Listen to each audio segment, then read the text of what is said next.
All right, 6:30. Good evening, everyone, and welcome to the regular school board meeting of West ISD. It's Wednesday, May the 12th, 2021 at 6:30 p.m.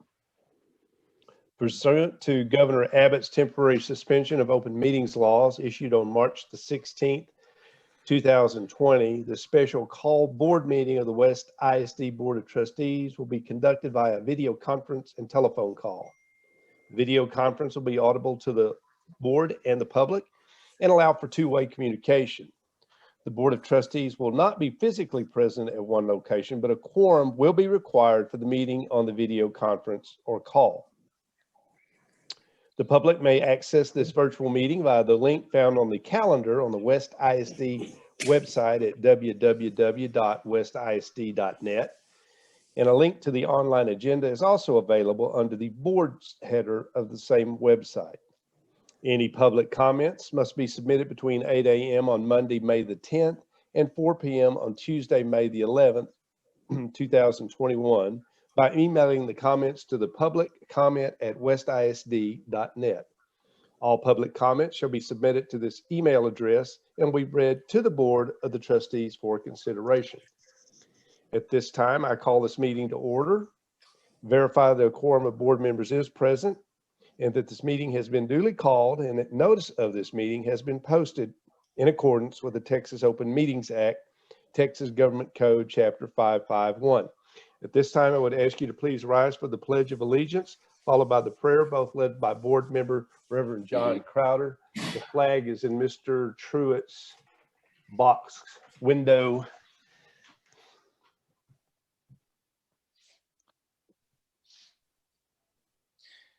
All right.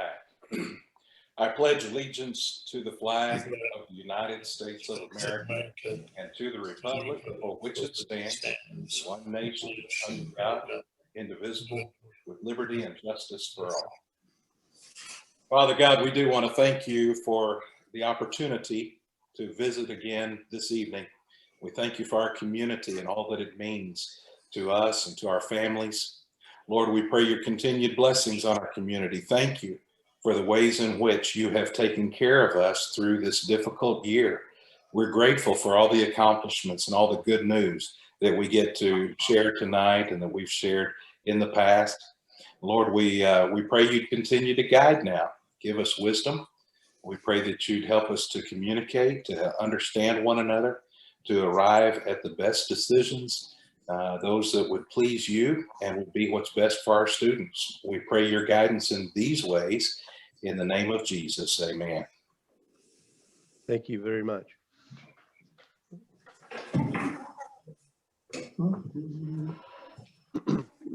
That now brings us to the recognition portion of our agenda, and I will turn the meeting over at this point to Mr. Truitt, our superintendent. Thank you, Dr. Sparks. To our guests and the board, our favorite part of the agenda where we get to recognize good things that are happening across West ISD.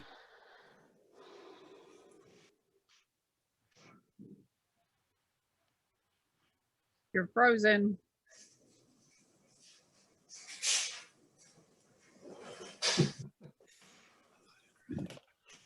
Larry, do you need to pick up? Let me try to call David.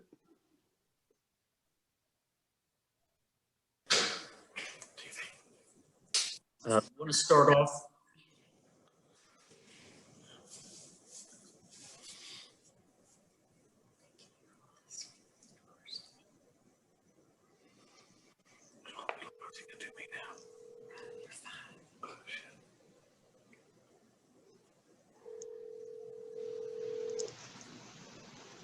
Wait a minute, go knock on his door.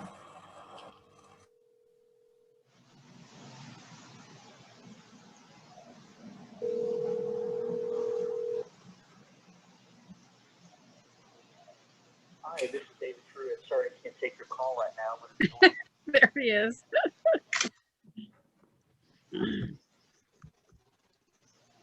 You're on mute. Yeah. It's not good since I'm hosting the meeting for it to go out. So you might want to call in on your phone as a backup and put that on mute just in case it happens again, which is what I was doing when I had so much trouble. All right, I moved to my MiFi on my phone. It has something to do with what happened to our phones today, the internet here in the building. So I'm on the MiFi, so we should be good. All right, I don't know how much you heard. I was already into the first recognition, having a party. So let's start over. Favorite part of we have a lot of great things to share since the April board meeting, unprecedented success in many programs, particularly at West High School. I'm going to run through these because I'm going to share some accolades and some good things about Mr. Score as well. I know Mr. Clander's on tonight and Coach Woodard's on tonight, and they can jump in. And I'm going to have Coach Woodard help me with final golf results because they just got back late last night and I hadn't even posted that on social media yet. But I want to kick off with some TSA news. Technology Student Association, and you can see in our agenda that we have an advisor and a student that we want to honor tonight, but also I want to share some things about the chapter. To kick it off, I want to make sure everybody knows that West High School was honored with 2 huge awards. The Technology Student Association won Chapter Excellence and the High Point High School of the Year. And both are tremendous honors because our TSA group competes against the 1A all the way through 6A. And so you name the district that's in TSA, and the great news is we were the top high school of the year. So you could say we're the state champs for TSA high schools across Texas, which is phenomenal news. And a big person behind that was also named Advisor of the Year. And, you know, we like to recognize our staff when they get incredible accolades like this. And she asked her to be on here tonight. And she already went off video, but I know she's probably still in here somewhere. But Tanya Snook was named Advisor of the Year. The TSA chapter leadership, state leadership, excuse me, is the one that reviews all the different advisors and the work they've done and all the work they do with the chapter. They look at meetings and activities and service projects, conference participation, and then the team awards and recognitions and just overall general chapter activities. And all that goes back to the advisor, and then the whole profile's reviewed, and they look for outstanding things happening in TSA at different schools. And just like we got the high school honors, we also got the advisor honors. So congratulations to Tanya for being the top high school TSA advisor in the state of Texas. And then I want to recognize Haley, her daughter, not by coincidence that Haley has a lot of outstanding honors in TSA as well. I want to make sure first you understand that she's heading to nationals in 3 different areas. And I know on the agenda, I had put it on there and somehow got cut off because I made the social media post, so I knew she had 3 areas. She's going to nationals in prepared presentation, what else? Photographic technology and extraneous speech.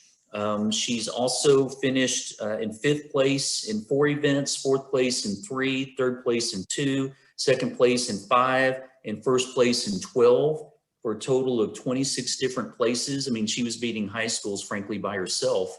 She also won the Best of Texas Award, which was a photography contest. Actually, it was her picture that was named a Best of Texas project. It was an incredible beat scene that she took, 43 different categories in the rule book, and her photo beat all those competitions. She also got the Al Sayer Memorial Scholarship, which is their most prestigious scholarship in TSA, which was another big honor. And I also want to mention that there were 46 kids that advanced to state. 37 of them were 1st place finishes. I mentioned Haley advancing to nationals at the middle school. We had 11 advanced to state with a 1 1st place, and Adelaide Blanchard is going to nationals for digital photography. So that is a lot of state champions on that list. So congratulations to all those students, to Haley, to Tanya on a job well done. Being state champs for TSA is a big honor. So congratulations to all those folks. Next on the list, I wanted to mention Lauren Scott. You guys all know Lauren, and we haven't had a place for state for UL Academic in a few years. And Lauren went to Waxahachie to compete in the headline riding and came back as the 5th best headline rider in all of Texas. And so we're super proud of Lauren and her riding skills. her journalism skills, and what a great honor as she represented the high school at the academic meet. Next is the golf news and the track news. I do want to mention the track piece. Having medalists at the state track meet is just incredible news to go along with the TSA and UIL academic information.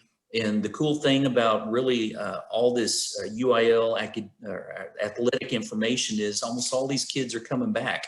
So I'm going to have Coach Woodard jump on. I'm not sure about the golf news, but excuse me, I know Lainey Kuchera finished with the bronze medal for the pole vault, and I know Michaela Pavelka finished with 2 silvers in the long jump and the triple jump.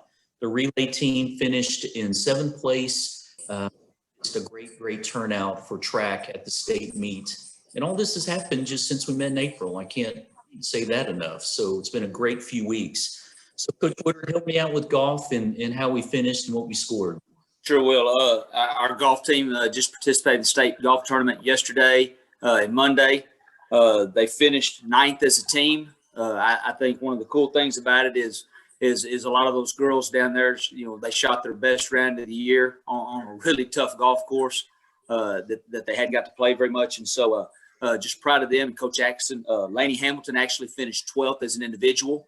And so she was close to breaking into the top 10 there. So, you know, just like Mr. Truitt said, with all of those track girls coming back, it's the same thing with those 5 girls on the golf team. I think it had 2 juniors and 3 sophomores on it. And so excited about the season they had, proud of them, and excited for Coach Atkinson and the work that she's done with those girls this year, and our guys that, you know, Gus that went to the regional meet for the boys as well. And so it's exciting to have to be able to compete at the state level, and to do it as a girls golf team this year was really cool. So really proud of those girls and Coach A, and look forward to what they can do next year. Probably should have mentioned the girls track coach is Coach Soders. So we want to recognize Coach Soders and Coach Atkinson and Mrs. Snook again, and congratulations to all those students. Great things are happening in West. We have amazing kids and staff, and this just shows we can go up against anybody in the state, and our kids shine. So congratulations to all those students. In a non-COVID situation, we'll be getting out certificates and pins. Best of West pins upstairs here at admin. This is just how we're going to have to do it for this meeting, and we'll get those things by to the high school to pass out. But congratulations to all those folks. And last and certainly not least, I want to recognize Ken Sikora there in the box, Zoom box with Carla. For those in Zoom land that are joining us tonight, Kenny announced following the at the April board meeting and did some things thereafter with getting his letter in, that he's going to resign from the West ISD board. And so tonight you're going to see some agenda items after our recognition piece here, where the board is going to appoint a person to complete his term for position 6, and then we'll do the oath of office. And so we have some things there that we'll do after we thank Kenny for his years of service. Kenny, I wrote down some things that I'd like to share. And this really is from my heart, and just thinking about all the things that you've been a part of in your years here. And I know Dr. Sparks and the other board members cannot thank you enough. I wrote down, just when I think about Kenny Sikora, you're a proud West graduate. 3 kids that are West graduates, 1 more real soon, although Carla told me earlier she was a little nervous, but we'll get old Grant through. Of course, Carla's serving on our team. She reminded me today that for 54 years, a Sikora has served on the board, which is just an incredible testament to your family's love for this district and community, and your heart for service. And of course, you've been on the board since 2007. So that in itself is quite a testament to your heart for service as well. I thought about the hundreds of hours of board training, the thousands of hours of board meetings and workshops, but then more importantly, or most importantly, the tens of thousands of hours, because I see you there at every event cheering on the Trojans and Lady Trojans. You helped lead us through budget and staffing challenges, the repurposing and building of new schools pre-explosion, but of course, post-explosion, including the building of the new West Middle School, High School, the building I'm sitting in for this meeting, for the Zoom, the 1923 building, our athletic complex, the maintenance and transportation building, and of course, the new West Elementary School. You helped reshape much needed district frameworks and initiatives, unprecedented salary and funding gains, all our House Bill 3 and ESF race to an A work, multiple state championships in athletics and academics, fine arts, DI, TSA, FFA, and other activities. But I figured out the math, and you helped ensure over 1,600 graduates had the best experience in education possible. And I know that's by far your best and favorite thing I've probably shared tonight. Also, Kenny, I want to thank you for always being there for me and our board. You're one of the first folks that welcomed me to West when my family and I moved here over 6 years ago. You're the guy that would give the shirt off his back, ride to any events. You've never met a stranger. You're the guy that I can eat chicken planks at lunch on Silver's with. And you're always ready to give a hearty boom when the kids that are competing need a push. Ultimate Trojan there. So I want to say thank you to Kenny and also to Carla, Kyler, Sterling, Avery, and Grant for sharing you with us all those years. So Ken, thanks for an amazing 14 years of service. West is forever grateful. And when we can meet up, we've got a lifetime Trojan card for your family to get free entry to all Trojan events. And also we'd like to dedicate a brick for the West High School walkway in your honor that's highlighting your years of service. And when you have time, we need to go by and have some vinegar chicken and fish at the Long John Silver's on Valley Mills. I'll buy. So Kenny, thank you for all you've done for us. We're in your debt, sir. So congratulations on your news and this free time, and you'll save a lot of money with that card for Grants events next year. So I'm super excited for you, but we know you won't be a stranger. So Kenny, if you wanted to say anything, not to put you on the spot, but I didn't want to cut you off. I'm sorry. Just yeah, it's been a pleasure. I've always said this is my Mayberry, and we got to take care of it. I think West is a very special place for families, and the best place to raise kids. So it's been a pleasure working with all y'all, and learned a lot and had some very good times, and learned a lot too. We've all come a long way in our journeys and stuff. So it's been a great ride.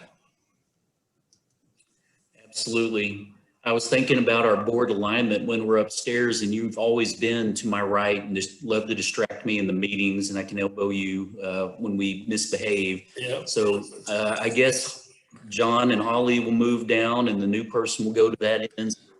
We'll have to get a Kenny cutout that they can hold up with your face on it or something, so you'll be there in spirit. Thank you. Appreciate it, Kenny, and any board members. I didn't mean to cut off you guys as well. I know they're all so thankful again for your service. Yeah, Kenny, I'd just like to say thank you for the years of service, your dedication to the West ISD. You're one of the guys that we've gone from the lowest point with the loss of several campuses to the highest point that a school district you go to is the rebuilding and stuff. So I thank you for not only you, but for your dad, your brother, the time that the Secor family has put in investing in our school district. I thank you very much from the bottom of my heart. Thank you. You were my first table mate. You were my first table mate, and you gave me a hard time as my table mate. But I appreciated that because it told me that you were welcoming me. So thanks so much for that. Yeah, had to break you in. Yep, you did. I appreciate it. Kenny, we've known each other a lifetime. We're classmates and enjoyed serving with you on the board. Hopefully we can continue legacy. Kenny, thanks for showing me the ropes as a new board member last couple of years. All the advice or education, I guess I should say. There we go. I'm gonna miss having a fellow Aggie on the board also, by the way. I tell you. We're so not going to miss that. Not at all, actually, not at all. Oh, Kenny, I'd like to add. Actually, I just thought about it when we announced the next the Aggies are still prevalent on the board. So when we unveil that here in a moment, we still have the Aggie presence. So John, did you want to say something? I cut you off. Yeah, and then I think Holly's trying to get on as well. But Oh, I'm sorry. Kenny, I just want to let you know we appreciate your service, and all the sacrifices you have made have not gone unnoticed, and we do appreciate it. Serving the community is not easy, and it means a lot to us that you've done that for so long. Thank you, sir. Thank you. Yes, thank you, Kenny. I'm going to miss your jokes. You always kept things fun, even when it was serious and hard work. So we will miss that, and it's been a pleasure serving with you. Thank you. Yeah, Yeah, she didn't say they were funny jokes. She just said they were. Kenny, I would like to extend an invitation to you. You can continue to go with us up to IHOP since you are our main mode of transportation up there and back. Hey, we might have to do that. Yeah, that sounds good. We'll text you when the meetings are ending. You can Yeah. pull around. At midnight. That's fine. Yeah. We seriously will do that, sir. You are a founding member of that. That'll work. All right. Yeah, I didn't want to cut off. I'm sorry. No, I was just seeing if anyone else would like to say anything to Kenny before we move on. All right. Appreciate you. Again, thank you so very much, Kenny and Carla and your entire family. Okay, that brings us to agenda item number 6, which is an action item on our agenda. It's consideration of possible action by the board regarding the appointment to fill the Board of Trustee vacancy. This is place 6 on the Board of Trustees, and that term will expire in the fall of 2022, I do believe. So the floor is open for a motion regarding the action by the board to appoint an individual to this vacancy. I move that the Board of Trustees appoint Justin Meckel to fill the unexpired term, position 6 vacated by Ken Sikora, excuse me. Very good. Is there a second to that motion as presented by Lee Crawshaw? I see John Crowder making the second. All those in favor of the motion as presented by Lee, please show of hands or say aye. Aye. Aye. Okay, that's 6 with 6-0. Any opposed? Same sign. There are none. Okay, very good. Agenda item number 7 is the oath of office now. For the appointment. There's Justin. Where is Justin? I'm here. Yay. Hey. Welcome. Oh, there's Justin. Okay. At this time, Sandra Kettler will administer the oath of office for Board of Trustee position 6 to Mr. Justin Meckel. Hello, Justin. Hi, Justin, are you there? Yes, ma'am. Okay, if I see you, raise your right hand. Hang on just a second. There you are, got you now. Okay, and repeat after me. In the name and by the authority of the state of Texas. In the name and by the authority of the state of Texas. I, Justin Meckel, do solemnly swear. I, Justin Meckel, do solemnly swear. That I will faithfully execute the duties of. That I will faithfully execute the duties of. The office of West ISD Board of Trustee, Place 6. The office of West ISD Board of Trustee, Place 6. Of the state of Texas. Of the state of Texas. And will to the best of my ability. And will to the best of my ability. Preserve, protect, and defend the Constitution. Preserve, protect, and defend the Constitution. And laws of the United States. And laws of the United States. Of this state, so help me God. Of this state, so help me God. Thank you. Welcome aboard. Congratulations, Justin, and thank you. Thank you. All right. You're officially on board now. And that brings us to the audience portion of our agenda. And it's my understanding that there were no one had contacted us with a request. Is that correct? That is correct. Okay, thank you. That brings us to. Sure, we lost Justin. Justin, are you still there? No, he I'm just still turned off here. his picture. Yeah. I'm just gonna Okay. switch over to my office. Oh, you're going to switch views. Oh, since I see, is that Cora? There. We want to congratulate you, and I see. Hey guys. Oh, Terry, and I see Julie. I see Paxton. Congratulations to your family, following a great board member, and Kenny, guys, and Justin. We know you're up for the challenge, so we so appreciate you accepting this appointment, and look forward to working with you. And we truly love you guys. So welcome. Thank you. I appreciate it. Hang on, guys. Daddy's going to get the vote here in just a second. Okay, agenda item number 9 is an action item, consideration and possible action by the board to approve the consent agenda as presented. You've had the opportunity to look that over the past few days. If there are no questions, floor is open for a motion to accept the consent agenda as presented. I'll make the motion. Jason Yannick. Jason Yannick's made the motion. Is there a second? I see Hey. Mike Garrett has made a second. All those in favor, please show of hands or say aye. All right. All those opposed, same sign. There are none. Lee, I see 7-0. All right. That brings us to agenda item number 10, which are administrative and campus reports. Mr. Truitt, I will turn it back over to you, sir. Thank you. Justin, I know you're trying to move to your office, so you're fine if you need to get off. These next few are not a voting item while you maneuver to your destination there. This is probably the biggest portion of the agenda tonight. Hey, I just pulled a Joanna. Yay!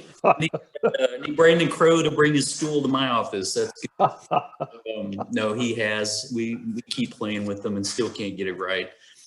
We have 5 presentations, but they're all very important to our work, and some are even precursors for next year's budget and initiatives, and all tie into the Race to an A or ESF plan. We have 2 standing topics, though, that we always start with, and the first one is the Return to Learn and Play plan updates. Mr. Truitt, Yes. on the agenda, we have Socorro's pulled out separate. Did we need to vote on that?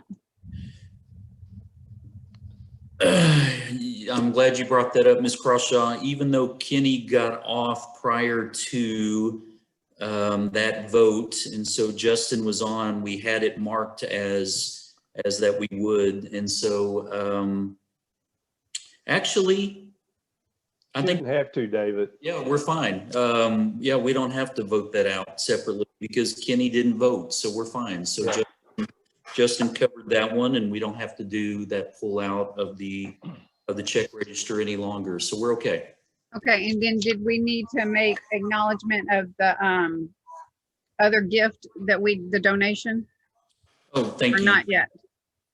Well, we already approved that, but just so Right.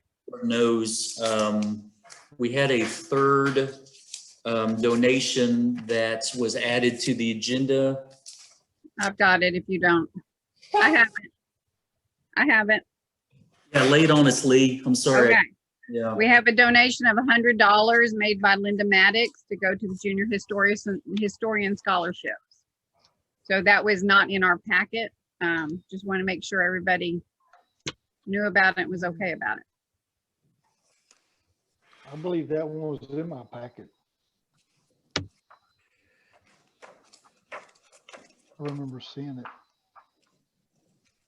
I thought there was an email with another donation. Am I Okay, so thinking you wrong? got it in an email. Okay, that's fine. As long as everybody knew about it, that's the Yeah. main thing.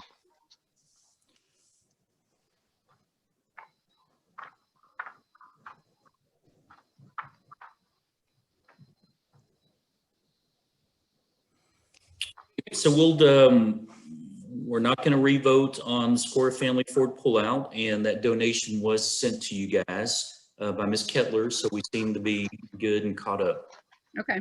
Okay, yeah. All right, on the Return to Learn and Play updates, you've seen those emails. Sent out the health alert to our staff and parents this week that currently we have 2 quarantine cases, one at elementary and one at high school. We do not have a COVID-19 positive lab confirmed case, and we haven't had one for some time. If you'll remember back to the data I've shared, It's actually been since April 5th, and right now we're hovering since April 5th each week. The most we've had is 4 quarantine cases and as few as 2. And so sticking with the plan is working for us. With just a little over 2 weeks left of school, we're finishing strong, and everyone's doing their best to follow the guidelines and to make sure that everyone's safe and the year ends on a successful note. I did want to mention that we are hearing from TEA about some possible changes in the guidelines. Of course, you're hearing things from the CDC as well, but until TEA announces those, we're holding steady. When they do, I'll bring it to you for approval.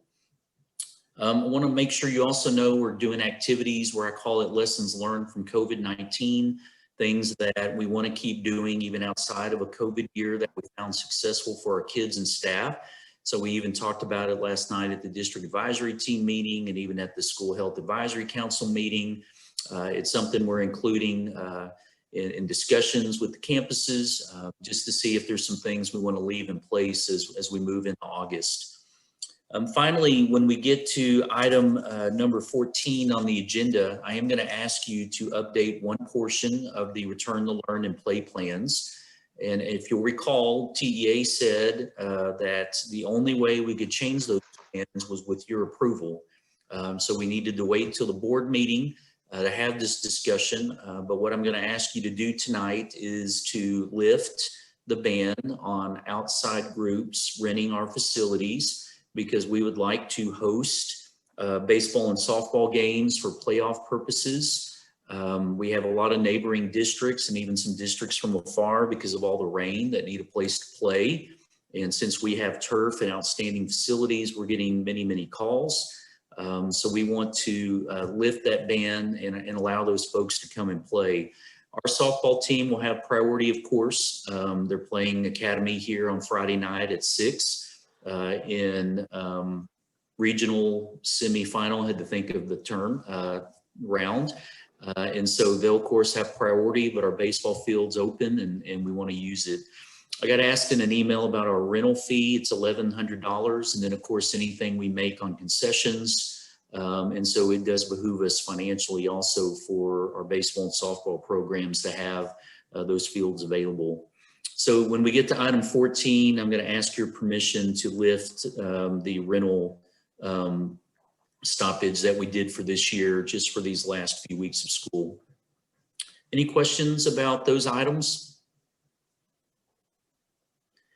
All right, on the elementary school construction updates, it's always easiest to share a picture of what I'm talking about. So I've got the new or the latest shot of the elementary school from the drone. And so I thought I'd share this with you and point some things out. I think you can really see from the grade beams exactly where everything is. You're looking at the front of the school from the drone. And there on the left side of the picture, going left to right, you can see where the cafeteria and the music room and lounge and kitchen, and then the gymnasium there in the back going towards that red truck. You can see the main hallway there in the middle of the picture stretching out to the front walkway there towards the black Expedition with the white trailer. And then as you move right, you can see the 2 hallways with the courtyard in the middle for the first floor wings. As you go out, it's special ed and the front office and nurse, getting into grade 1. And then on that back wing, just past the library there by that blue lift, and that lift's sitting on the courtyard actually. And so you can see the next grade beam to the left where the library is. And that far hallway is art, pre-kindergarten and kindergarten. And then just past that section, you can see where the playground's going. You can see where the parking's going to be with that lighter sand color, and see how it all fits nicely on the property. Our bi-monthly meetings are going well. Mrs. Cosdud even attended the last one because we're making some decision on some interior pieces of the building and wanted her input and her to be present. I always like to hear that we haven't had any safety issues on the site with all the workers that we've had out there. The grade beams are just about done. Then you're going to see slab work on that front section where those white trucks are. And when the slab starts coming in, it'll really start taking shape and you can really tell the layout of the campus. They're doing the plumbing inspection, the pressure test, which, you know, is a big one for us with the whole decision about the water storage tank for the fire suppression system. So we hope to hear something about that soon. We did hear from TxDOT that we're going to have to do an acceleration and deceleration lane, both, which in this surprise, and of course, as you know, we're responsible for that work. They've had a total of 12 weather days, and that was before this week. So I know that number is going to go up, but they're on track and doing a great job. We're working on door hardware, verifying the brick color. The brick that's on the middle school, high school is not available for this project. And so we're looking at other brick companies that match the color and textures, and we're having good success there. We're looking at interior and exterior signage, furniture, and right now Mrs. Adams had the maintenance guys deliver sample furniture to the elementary so the teachers could look at it and give us comments on different pieces that we're considering and actually see it, not in pictures or a catalog. We're having discussions about playground equipment and what can go from the current elementary.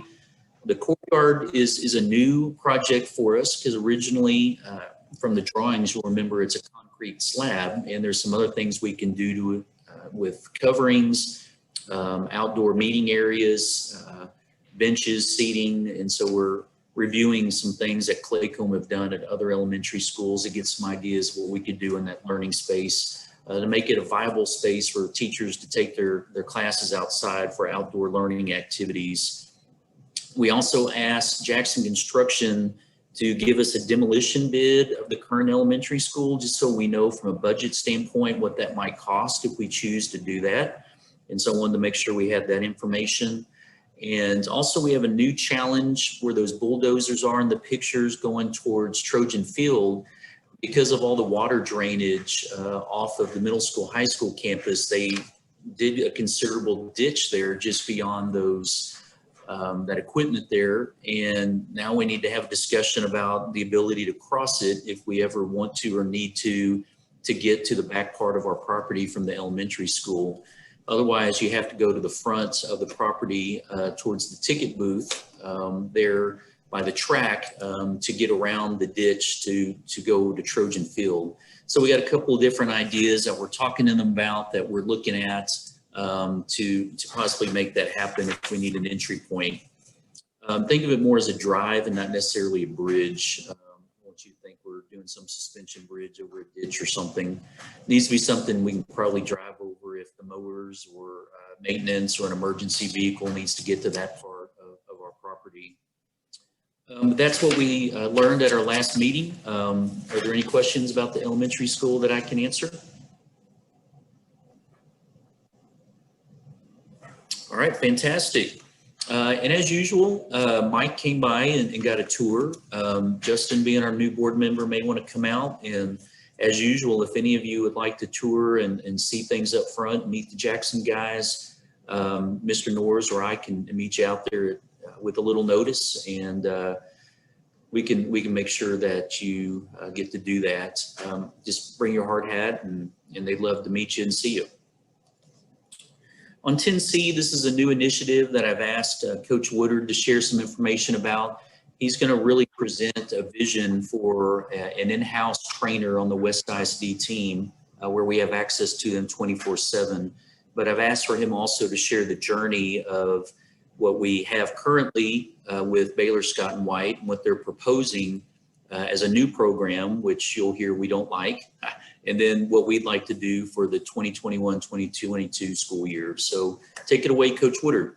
All right. Thank you, Mr. Truitt. First of all, I'd also like to thank Kenny for his service. I know he kind of vacated the premises on us, but we really appreciate all the support he's given us in athletics and everything he's done for us. So thank you, Kenny, and welcome, Justin. Look forward to being able to work with you as well. So I believe that we entered into this training program with Baylor University and Scott and White around 2011.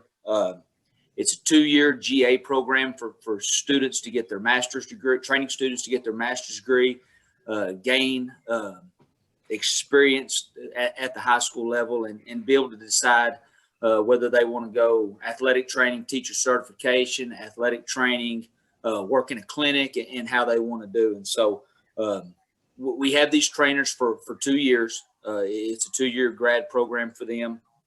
We started in 2011. It's been a really good program for us. We've had some really good trainers through the years. Emily was one of them, and she's now a trainer at UMHB, and Casey was one, and she's now a trainer at a 6A school. And so it's a really good experience. And about 3 or 4 years ago, they came to us and they started saying the requirements and the program and the process that they are to get licensed is beginning to change. And so we knew this change was coming. And so we've been talking, me and Mr. Truitt have been talking about it for a couple of years, moving into hopefully being able to have a full-time trainer with the way our athletics are and with the way society is today. We think it's a good idea. And so I guess last month they came to us and said, everything has changed. And so the program we had a trainer for 2 years. It cost us roughly about $15,000 a year. There was some guidelines to what the time frame that how long we could have the trainer on campus, but a lot of that stuff was very, very flexible on how we handled it. For example, we did have to work around their classes. They still were in classes at Baylor. They took a lot of night classes.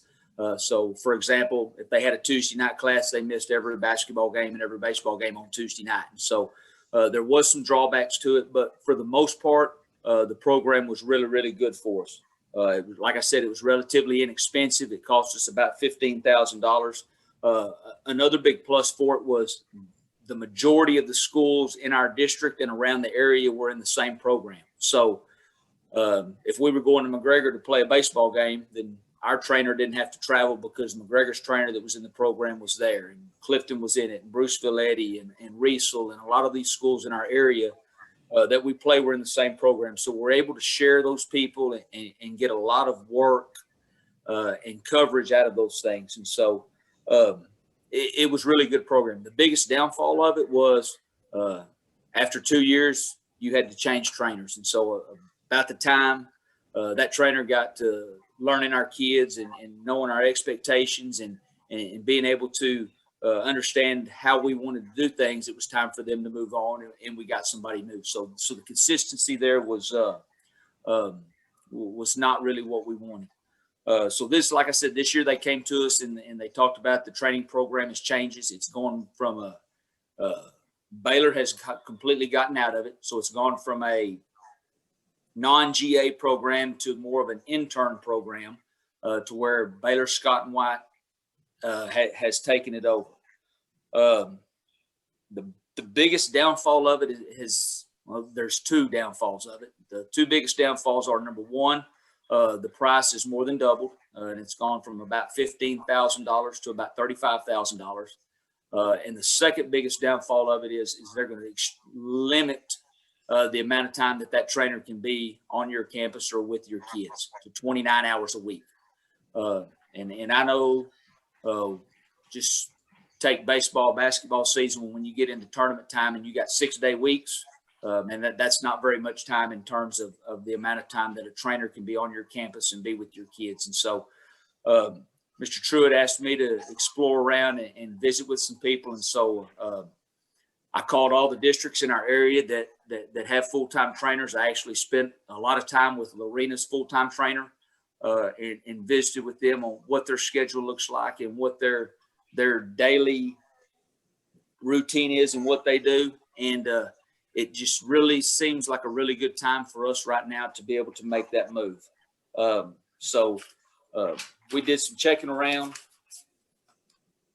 Biggest pluses of going full-time, and I think the biggest one is this person is hours, and their hours 24 hours a day, 7 days a week. And I know we don't have our kids that time, but a lot of times our kids need people that time. And so this person being able to be with us and being able to be on campus, be with our kids at practice, be with our kids at game, understand exactly what they need and how they need to do some things. It's a huge plus for us and to be able to go from that. Number two, these people are already that we have, if they're a full-time trainer for us, they'll already be completely licensed. They'll have experience. They'll understand what it is in a school system, what they need to do. They've been around the block. They've seen those things. And I think they'll, not that they'll know everything, but the learning curve for them will be a lot less at West High School than what it's been for these GAs that we've had. Number three, hopefully we can get some teaching time out of these kids, these trainers. And so, these people may be able to teach class. They may be able to help start us a student athletic training program where we can steer kids in a direction that might want to be able to pursue that avenue or that degree. To be able to use that with some of those healthcare strands and things that we have at the high school, to be able to add to those, I think it's a huge plus for us. A lot of these people are already CPR and first aid certified, and they're able to teach it.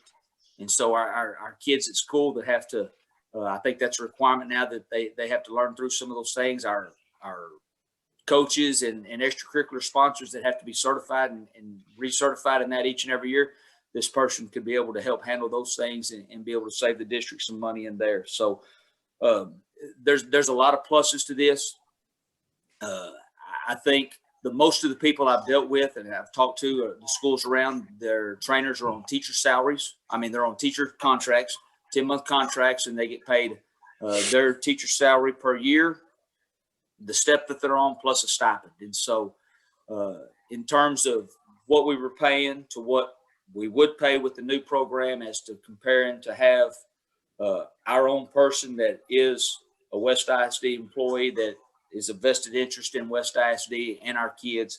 I think it's a huge step in the right direction, and it'll be a huge asset to our kids as to them being able to have the resources at our hands that we need to be able to keep our kids healthy and to be safe. And so, like I said, Mr. Truitt and I have talked about this for a couple of 3 years, and we visited about it. And, every year they keep saying, well, this may be the year, and it doesn't change, and we've stayed with it. But I think, we think that with the changes that's come around this year and the way things have gone, that this is just a natural step for us to be able to do a better job of taking care of our kids and have somebody who takes a vested interest in our kids and our community and is here for the long haul. And so we're excited about it. We visited with a couple of people already, and they're extremely interested in to being able to come and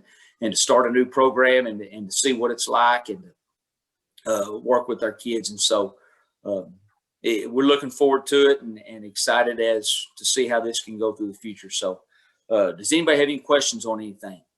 Mr. Truitt, is there anything you'd like to add? I just want to add, Board, it won't be a new position. We're repurposing a current position. You heard Coach Woodard say at teacher scale with a stipend, utilizing the money already budgeted for the Scott and White program.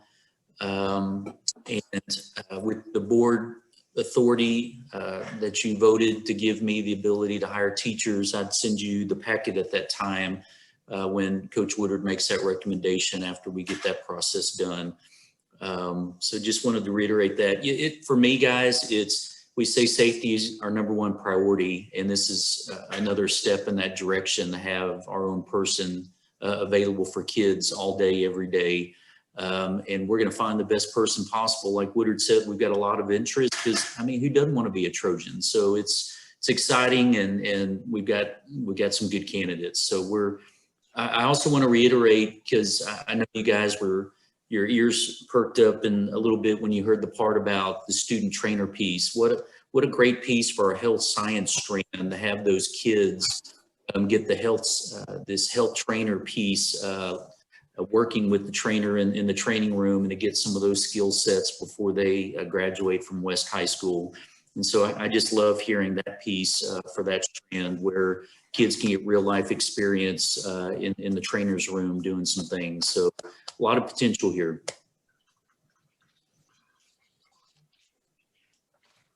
Any questions we can answer?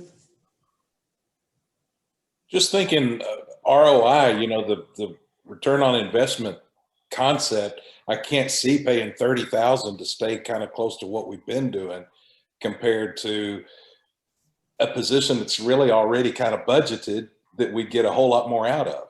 So just think in terms of return on investment sounds like a good plan. You know, and it is, especially with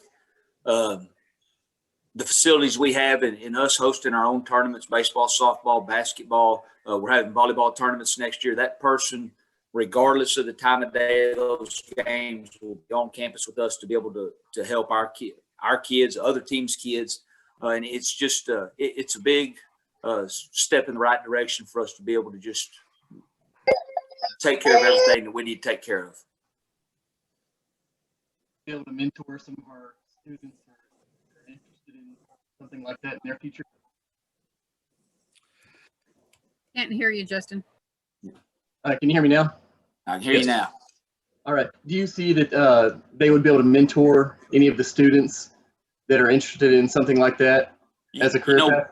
You know, we do. That's what we've had a few kids that have been interested and have actually been working with the trainer that we've had the last couple of years. But, you know, like Mr. Truitt said, and we've actually talked of a couple of people that we've talked to. They actually teach Sports Medicine 1 and Sports Medicine 2 classes where they teach introductory to athletic training and teach them how to tape ankles and teach them how to, you know, do the small stuff and diagnose some things here and there. And so I think that's a really cool thing that our kids would be able to access, to be able to start learning those things and hopefully pique some interest in some kids to be able to do that.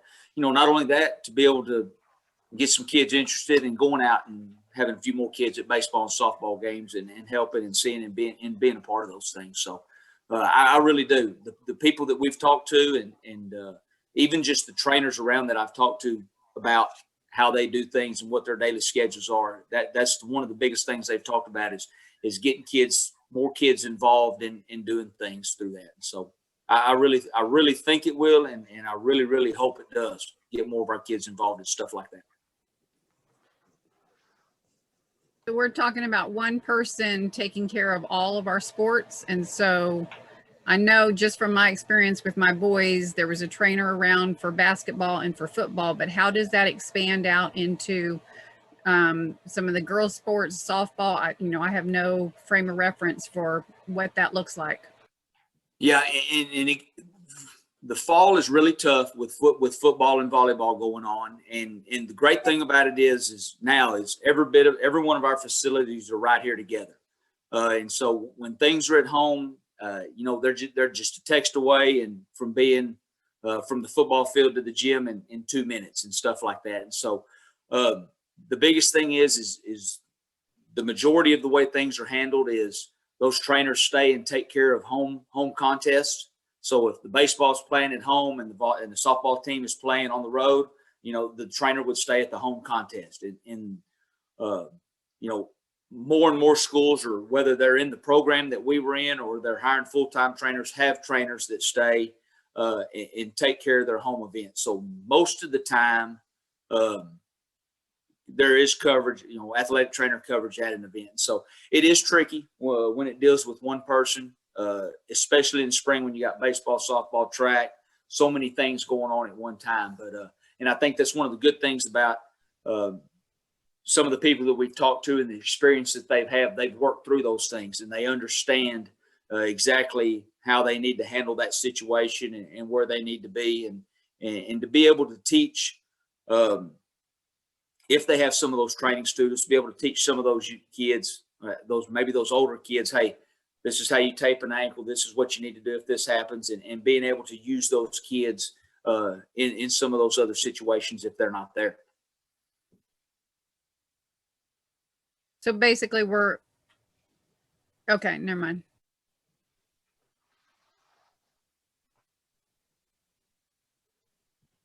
Sounds good.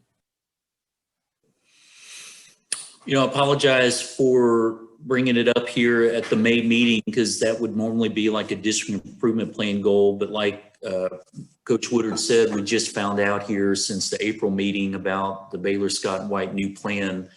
But again, we're repurposing a position, and I think you'll all agree this is a wonderful thing for our school district, and not a new topic, but the timing's right with the changes they're making. We just don't think that's acceptable, frankly. So we're ready to move, and I'll let you know when we find our candidate, and I'll get you that information so we can get them hired. All right, let's keep moving. Next topic is another hot off the press, kind of like the trainer.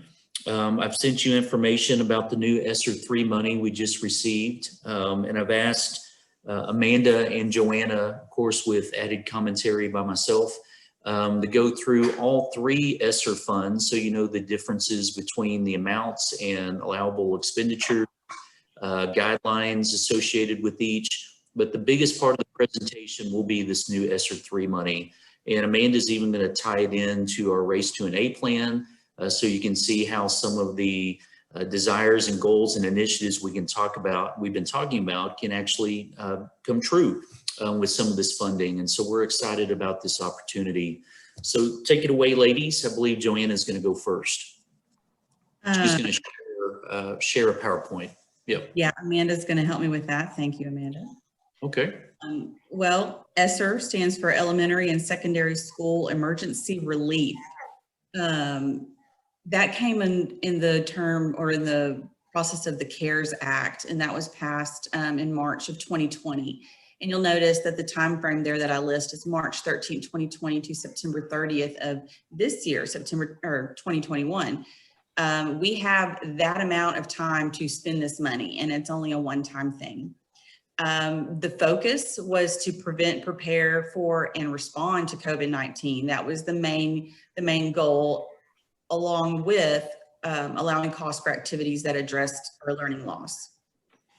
The funding is based off of the free and reduced population Title I data, and the awarded total for West was $171,470.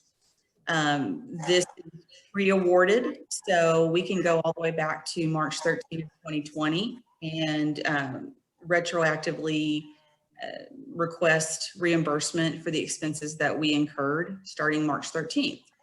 So that's ESSER 1, Amanda. ESSER 2 is based off of the Coronavirus Response and Relief Supplemental Appropriations Act. If you'll notice, the date again is March 13th, 2020, but it extends all the way to September 30th of 2022. This was implemented in December of 2020. The main focus was the same as, the main focus changed a little bit. It was focused more on schools reopening, making sure we operate safely, and then addressing the impact of the coronavirus on our student population. They did want us to also make sure we address learning loss. The funding is based off of the same proportionate shares. Now, this one is a little different is because we do not have a set number, set amount. We've got an estimate that TEA gave us of $737,321. But as of yesterday and today, it has not been released. However, I did find some interesting information while I was doing some research that came from TEA that it may become available soon, but Texas is working through issues with the U.S. Department of Education. We expect to have some answers by the end of this legislative session. So hopefully we'll hear something soon. More to come on that. So ESSER 3, the big one, the one we really are the big hot topic right now. It's based off of the American Rescue Plan, the ARP Act that President Biden implemented. You'll notice again, the date goes all the way back to pre-award. It's retroactive to March 13, 2020, but it extends all the way out to September 30th of 2023. I'm going to reiterate that this is all one-time funds. We're not going to be getting regular ESSER funds coming to us, but this gives us a lot of time to plan. It really does broaden a lot of horizons. It was released in March of 2021. The main focus is the same as ESSER 2. They want us to focus on learning loss also, but they're saying that we only require a minimum of 20% reserve of this ESSER 3 funds, based off of the same proportionate share as Title I. And what they did this time was they did an initial award total of 2/3 of it, so $1,111,007. The remaining total is $555,503 for a total of $1.66651. Something interesting about this is that with the regards to the second portion, the remaining portions, due to federal requirements, the funds have not yet been made available to state, and they remain contingent upon U.S. Department of Education approving the state plan. But this definitely has a little bit more of a fast-tracked path than the ESSER 2. So we're definitely getting more information with regards to ESSER 3 instead of ESSER 2. Not sure why, but maybe we'll find out more after the legislative session. Amanda? So the next slide is allowable uses of funds. Now this might surprise some folks. Well, sanitation is going to be one of the keys. Facilities, obviously. But another interesting one, mental health and behavior services and supports. So you're looking at-risk coordinators, social workers, any additional counseling services, teacher training, wraparound services for students that will support them throughout the day, social, behavioral, academic. The staffing, retention, reduced class sizes, which is also another kind of surprise to us.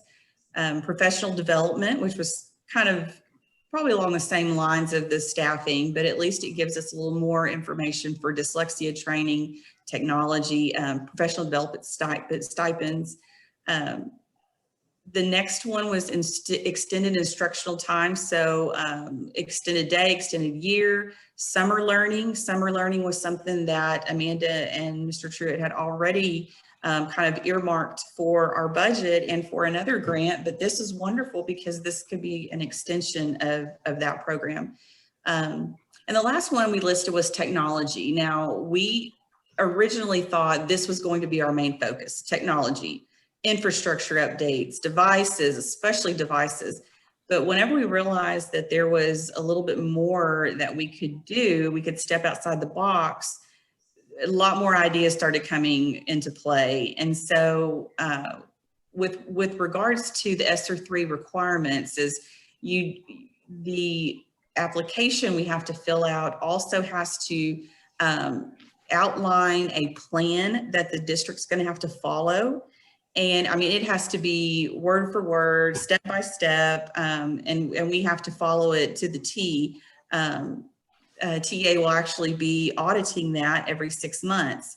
So because of this plan, we have to, well, what was so nice is that we already have our ESF plan. And so that is going to connect with a lot of this plan that we have to have for this ESSER 3. So with that, the next slide is for Amanda. She's going to let y'all know about how the alignment is going to work.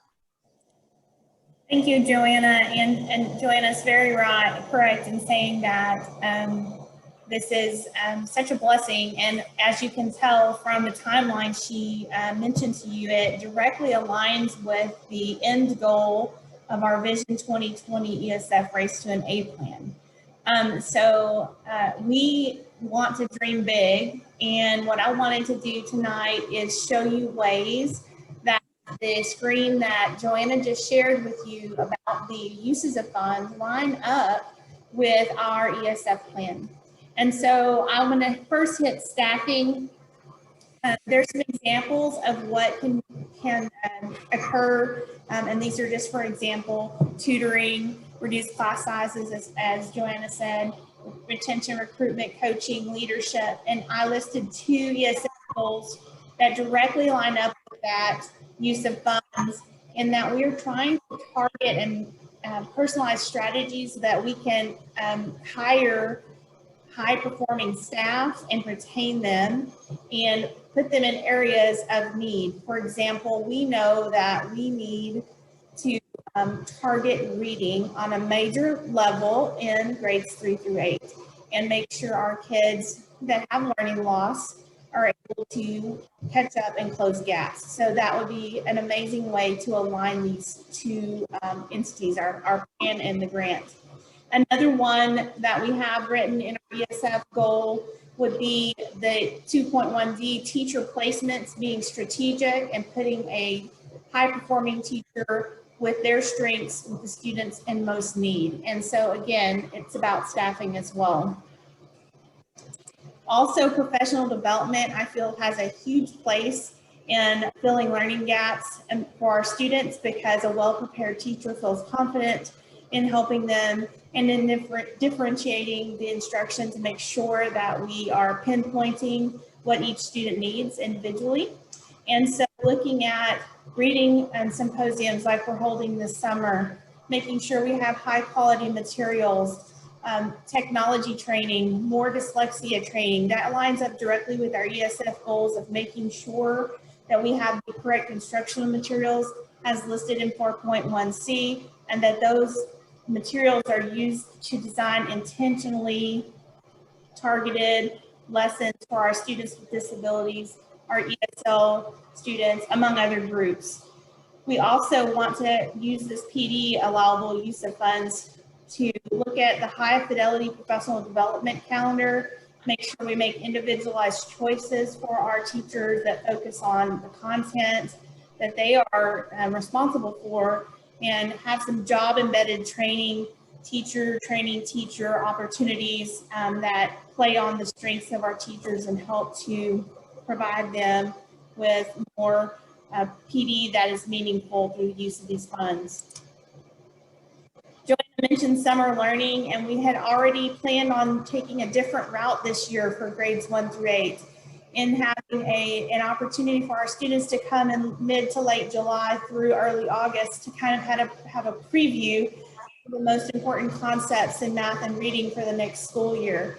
This grant also lines up directly with that.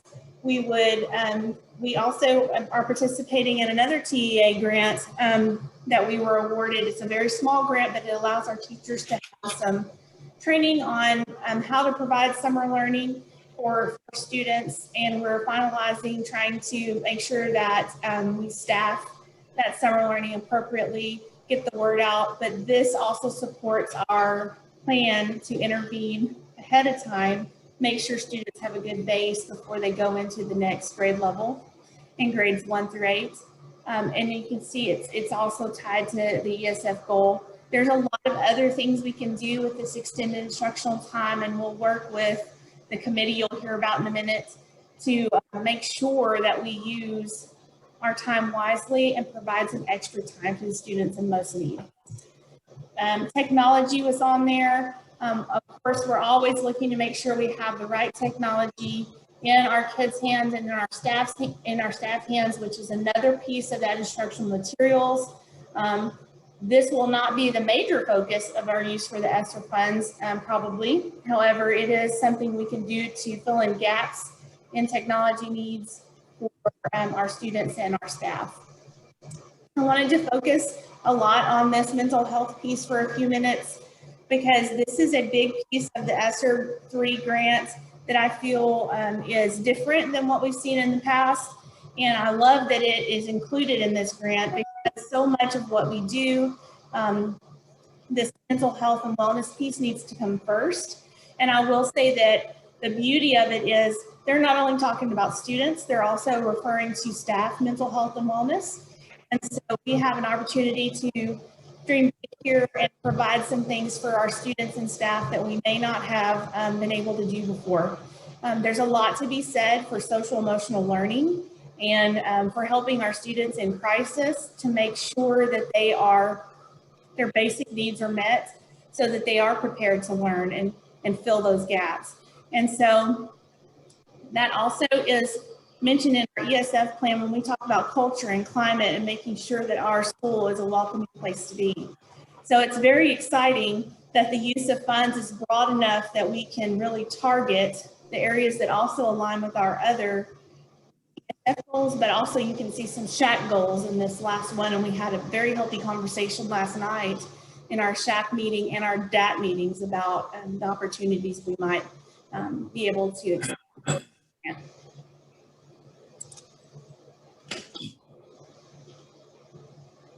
Okay, Joanna? This is just a small timeline. Amanda and I attended a ESSER 1, 2, and 3 webinar Tuesday morning, and we actually have another one Friday afternoon, I believe. But this timeline was in there. I thought it was something that was really helpful for the ESSER 3. As you see, April 27th, they released the amounts, and the very next day they said, oh, but wait, here's the application. So the application is quite extensive. It's 21 pages, I believe. But so they give you plenty of time. July 27th is when it's due. However, Amanda is already hard at work on it, and Friday's webinar with TEA actually focuses on working on the application and answering all the questions. So that's going to be a huge help to us. But then after the application is submitted, TEA reviews it. And then we also have to post our plan to the website. And within 30 days of that, we'll finally receive our NOGA, where we can start drawing down funds. But it is considered pre-awarded. So we can go back and use the retroactive and from March 13th, 2020. So this is just kind of a little more information about how or when we're going to be getting the funds. But the next one is Mr. Truitt. He's got next steps for us. All right, you've heard a lot of information tonight from Amanda and Joanna. We just kind of wanted to share where we're heading on this because time is of the essence, even with the 21-page application and the data piece and getting folks together to meet here at the end of school, but it's got to happen. If you think about some of the dream big pieces Amanda mentioned in particular, we're talking about some possible staffing additions through the ESSER money, and you don't want to hire those folks after school starts in that July date that you saw on the previous slide. You want to find the best ones you can and make sure all this stuff is in place for really the summer program that Amanda was mentioning in July. And so we came up with these bullet points, and you guys are a big part of this board. You can see there right now we're in the communication phase. We've shared this presentation with our district advisory team and the School Health Advisory Council.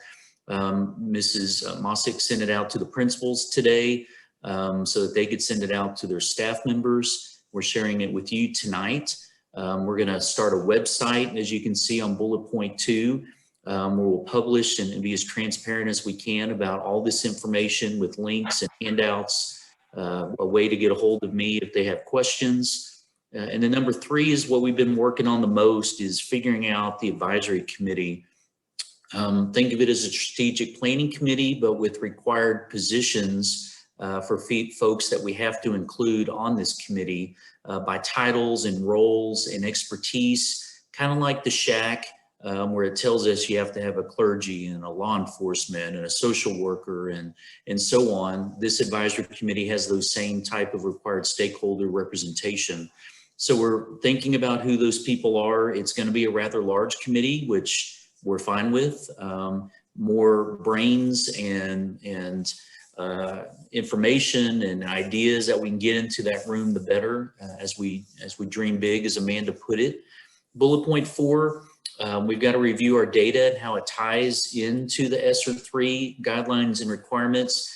And we are so fortunate through your work on the House Bill 3 goals recently, and of course, our ESF Race to an A plan, we already have a big chunk of that done where other districts are starting from scratch or trying to make their comprehensive needs assessment data or their district improvement plan fit this, and ours fits it to a T.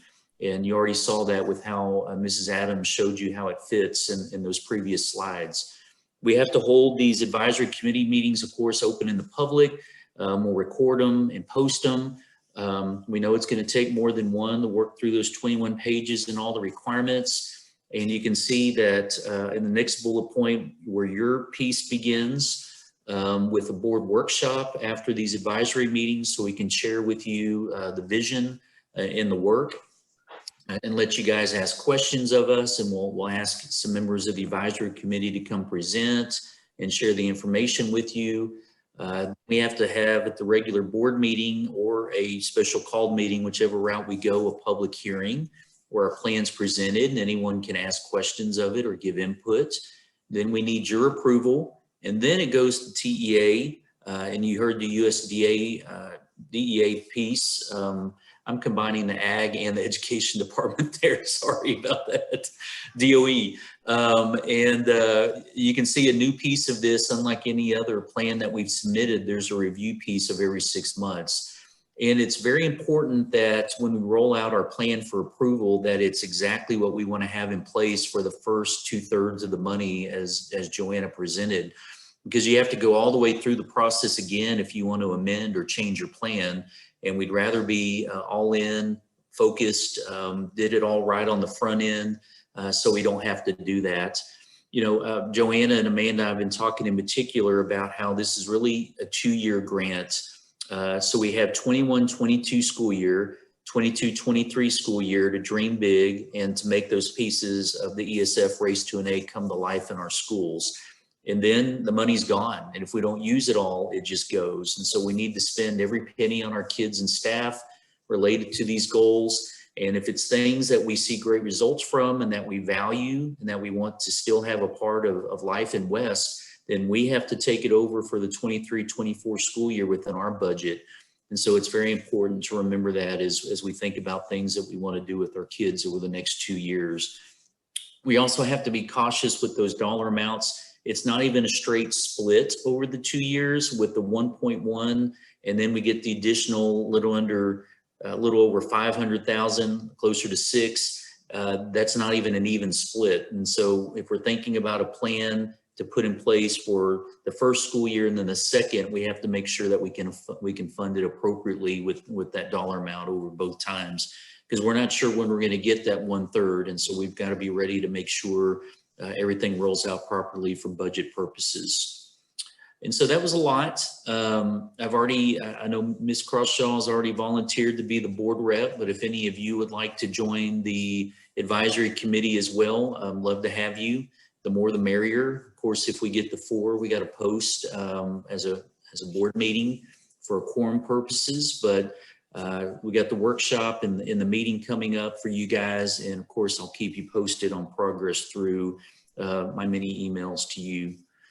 So questions, we know that was a lot, but wanted to give you the overview of the 3 types of funds and how we can use them.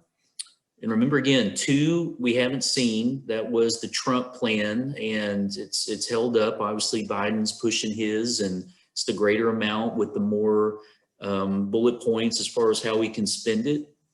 Frankly, 1 spent. We have more things that we're trying to get reimbursed for than that dollar amount.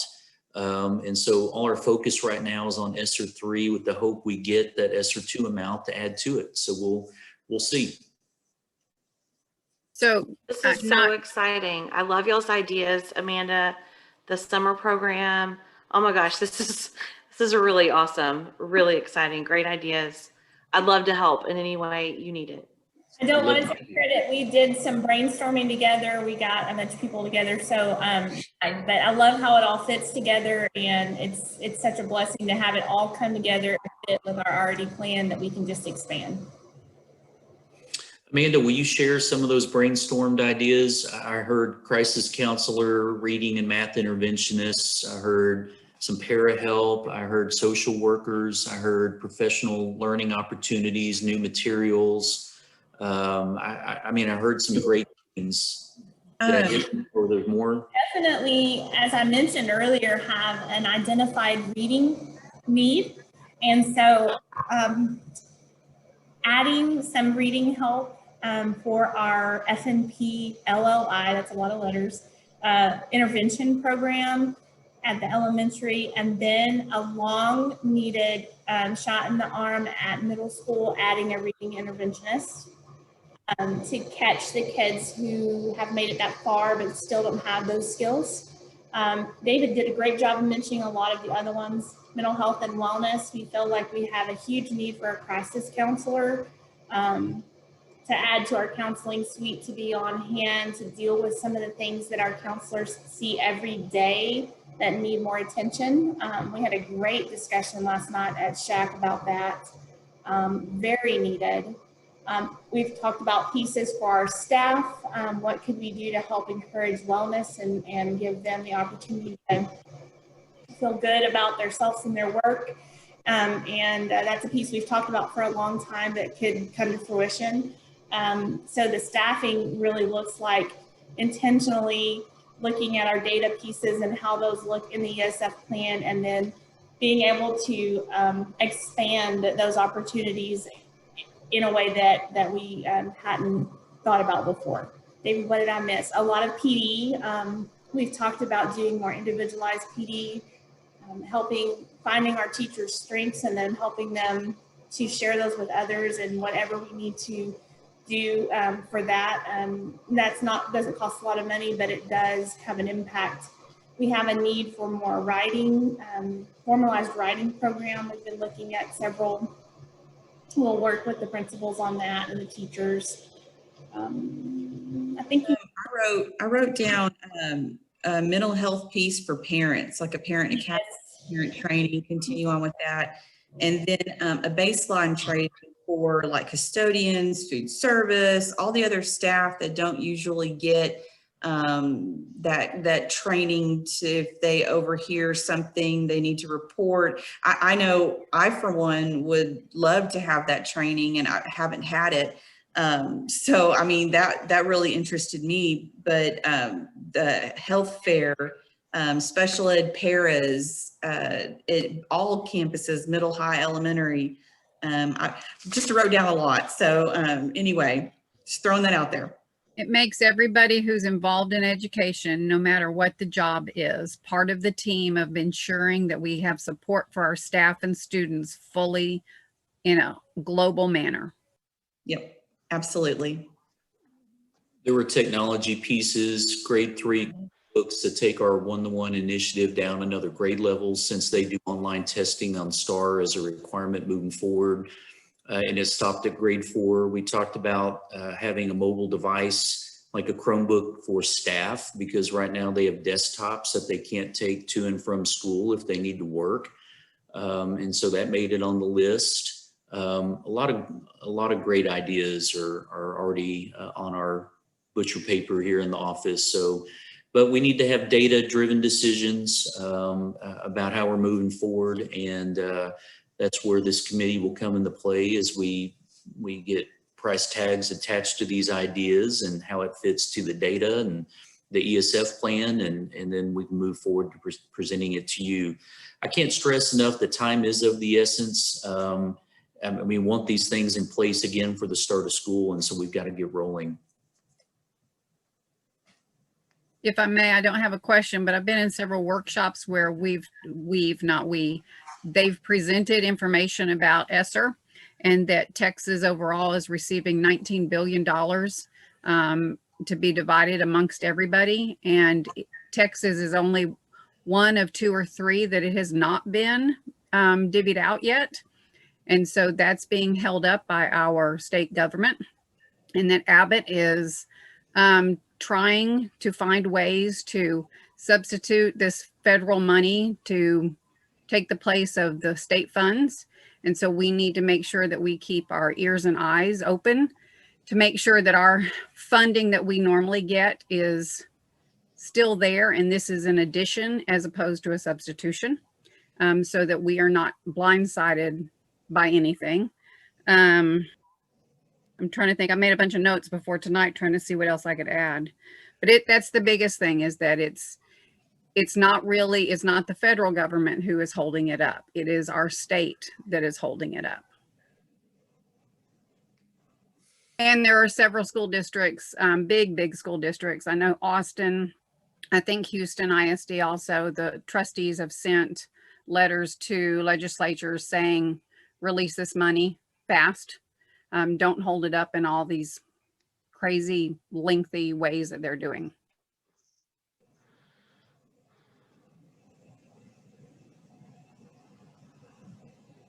Thank you for those additions. It's definitely a time to advocate for pitchforks and torches on the steps of the Capitol, because we need this money. Our students and staff need it. We needed it at the start of this year, but we'll take it now, and we can do some great things here in the next 2 years before the grant runs out. It's a wonderful opportunity for our school district and community. All right, hearing no other questions, of course, you can call, email.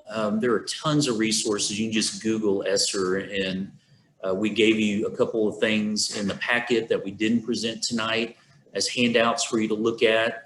So our goal tonight was to educate you to become somewhat of ESSER experts. And so hopefully this was meaningful, and maybe you learned something new about the 3 different funds. We're going to transition to 10E, more good things about staff wellness and staff compensation, some goals that we're working on with Joanna for the 2021-22 budget. 1, out of necessity, and 2, because we need to do it because it's right. And so I've asked Amanda, who you know has taken on some HR duties from me, just trying to help me and trying to delegate, and she's doing a great job. So I'm going to have Amanda present these 3 items to you tonight. In your packet, there is a document. It's in color. It looks like this. So I just wanted to point out that I'm referring to this chart when I tell you that we've been working with Don Crook, who is our CBG representative for our cafeteria benefits plan. And we have had our annual renewal talk, and during that it came to the forefront that we needed to look at our employee contribution amount as far as medical insurance. If you're looking at that chart, it shows you kind of where Texas schools fall within 5 areas. For example, we have on the far left 0 as the employee contribution, and then on the far right the most. So what we found out was that we are falling in the lowest category of employee contribution towards medical insurance. And that is a problem for a couple of reasons. First of all, because of that, the Affordable Care Act, we are not in alignment with that. We're not providing affordable care to all of our employees. There are 32 employees that would fall below the poverty line, and therefore the Affordable Care Act says we have to provide them a policy and be able to contribute enough to not cost them more than a threshold amount every month. And as a district, we need to look at that. Mr. Crook has offered some advice and given us numbers from other area schools so that we can get ourselves up on that list to an acceptable and good place to be for our contribution. We will, we've asked Joanna to look at that as well to see kind of where that would lead us, but for a budget number. We do also think 2 things. It would be great for attracting, our benefit package would be better and attract more recruits to our teaching and our employment team, but also it would allow us to be competitive with our neighboring districts and offer an appropriate amount of employee contribution from the district. And so that was one prong of it. Looking into that, it will also probably help us to increase our participation, because if you'll remember, we've talked recently that only 51% of our employees take medical insurance through the district. And one of the reasons may be because of the cost and the amount that we are contributing, and it's not offsetting that price enough. So Don advised that he thinks that number would also go up if we were providing a bigger contribution towards the medical portion.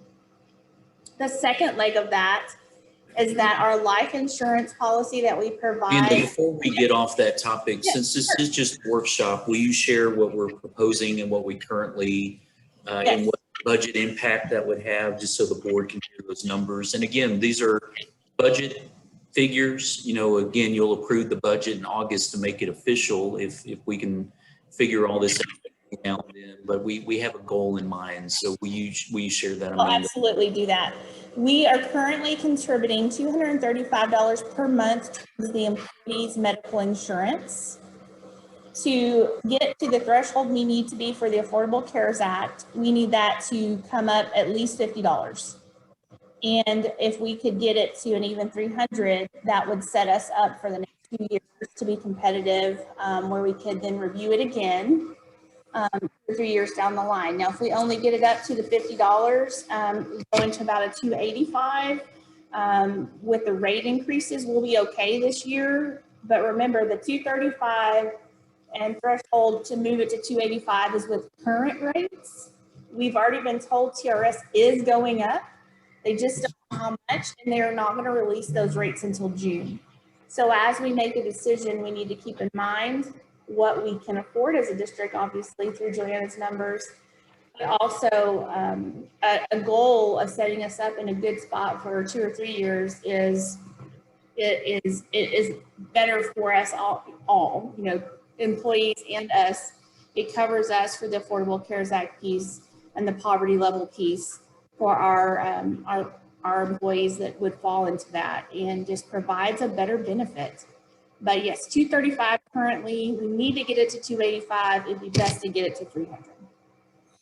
Getting it to 285 or 300, board, we go from the bottom 1/3 that Amanda was telling you about. It was really the bottom 18%. We jump to the top 1/3, which we'd go to the opposite ends of the spectrum, and our staff deserve this. So Joanna's going to work hard to figure out the 300 with the backup is the 285.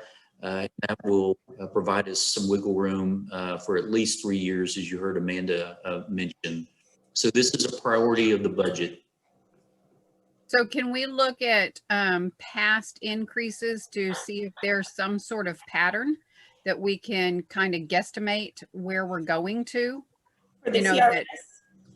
We did have a discussion, that's a great question, with Don Crook. He explained the system for TRS is solely based on claims. And so they really, with it being a COVID year, they really have not released any data either. We could look at a trend, but he's not sure that that would be accurate because of the difference in kind of year we've had.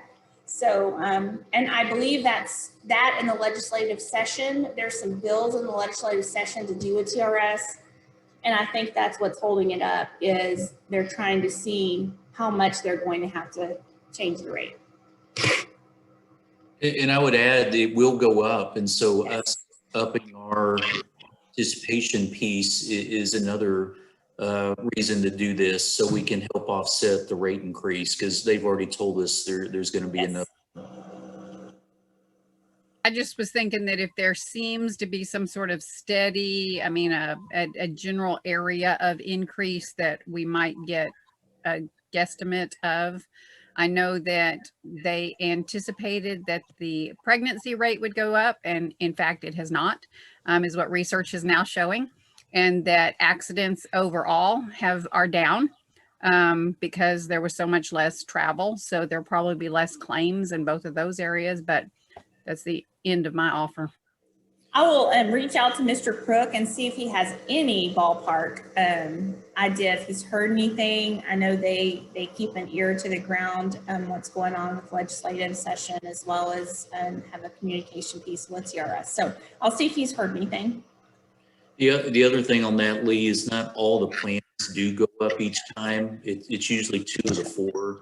Of course, they're always the popular ones. And so really dependent too on which things are selected, and if it's single or a spouse, and then of course family or kids, you know, depending upon which plan you take. But he didn't have it when we met with him, but he might have a better idea now. So we'll find that out. Yeah. I can't stress enough too that TRS is going to keep going up because more and more districts are getting out of TRS. We had a very frank conversation with Don that at some point we're going to need to move away from them. And of course, you know, we're trying. We want to move away from them, but right now we're not a candidate to do that. So we've shared, well, it was last month when we shared that news. So we think it's a step to help us become a better candidate. And so another reason on the pros list of why we need to make this happen in the budget for next year. All right. Okay. On the life insurance, We also asked Mr. Crook to talk to us about what our neighboring districts are doing as far as life insurance. We currently offer a $10,000 policy at no cost to our employees. We found out that's the minimum in the area. So we would like to up that. We're asking for a couple of different scenarios, 20 up to 50, to see what that would cost the district. Right now, the price of that per employee is very small. So we're asking for some numbers for him. We want to offer that to our families, our employees' families as well. Offer that to our employees so that that benefit becomes a more competitive and attractive benefit for our employees and future employees. What did you say that one was that you're talking about specifically? The life insurance. Yeah. You know, we've unfortunately lost some of our employees here recently, you know, bus driver in particular. And at those times of need, when they're looking at funeral expenses and all the things that come at a tough situation and with the loss of a loved one, and the money is much appreciated and needed, but if we have the opportunity for not much more to increase it, we need to look at that. And you heard Amanda say we're offering the bare minimum. Most districts are 20 or 30, we learned. With China Spring is all the way at 50. And so again, we want to bring you some options for our current and future employees, and this is something else we think we need to do for them. We're going to bring you more information about this topic as well. Right. Mr. Crook's gathering that info for us right now. The last one is the employee assistance program. I can't speak. That's also in your packet. There's 2 pages that discuss it. I'm really excited about this one. It's something we haven't offered in the past that we would like to add. It costs $1.61 per employee and per month. And what it is kind of that mental health piece. It offers 6 counseling sessions. It offers access to an attorney. It offers some planning tools. It offers a safe ride. If you have an emergency, you can call and get a ride somewhere. It just is another piece of that mental health and wellness that we have not been able to offer in the past. When we purchase it for the employee, it includes one that is in the house with them as far as spouse or children. So they also get to partake in those benefits. And we think it would be a great addition to what we're already offering. Don offered that. He had some personal experiences where this plan was available and made a difference for some people that wouldn't have sought that counseling otherwise. In fact, he told David and I a story about a superintendent he works with that said he could really have used that himself with the stressful times that everybody's going in under. So this is another piece that we just think would help our families, our employees and their families, and just be another layer that we could offer for a minimal fee each month for those families. So those 3 things we're looking at to help our employees to be competitive and to attract good candidates with our benefits package. Did we lose Ms. Croshaw? Oh, there she is. All right, so all 3 are goals for the 21-22 budget. We're getting numbers from Don Crook that we'll share with you as we move into the June and July meetings. I told you guys we weren't going to wait until August to share the vision for the budget for the new year. We're going to break it down into different topics. So this was the first one we wanted to discuss, was compensation. And you can already hear that these 3 areas, we're not doing all we can for our staff, and we want to dream big on these 3 things as well. So bring you figures at the June board meeting for your consideration so Joanna can know how to properly budget, and we can make sure that these things are in place for August. I think David, can I make a comment real quick? Yes. Yeah, I'm sorry. Because of my position at the church, I come across people regularly, I would say probably every week, who need counseling, but affordable counseling is a problem in our area. And so unfortunately, people who need to see professional counselors settle for clergy. And many times we're not the best answer. And so I'm excited about the possibilities that I'm hearing in the employee assistance program for those folks who work in the district. I cannot stress enough that because of geography, demographics, and other issues, this is a major concern in our area. And make sure y'all heard that one piece that Amanda shared, not only our employees, but anyone in their household as well. So a great thing for their families too. So it's such a win-win. We got to figure that one out. All right, other questions?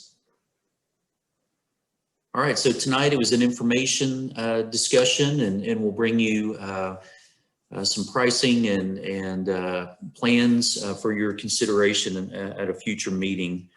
Dr. Sparks, we're ready to roll to item number 11. All right, agenda item number 11 is reports, the review of the West ISD Board Operating Procedures. Mr. Truitt's going to present that for us this evening.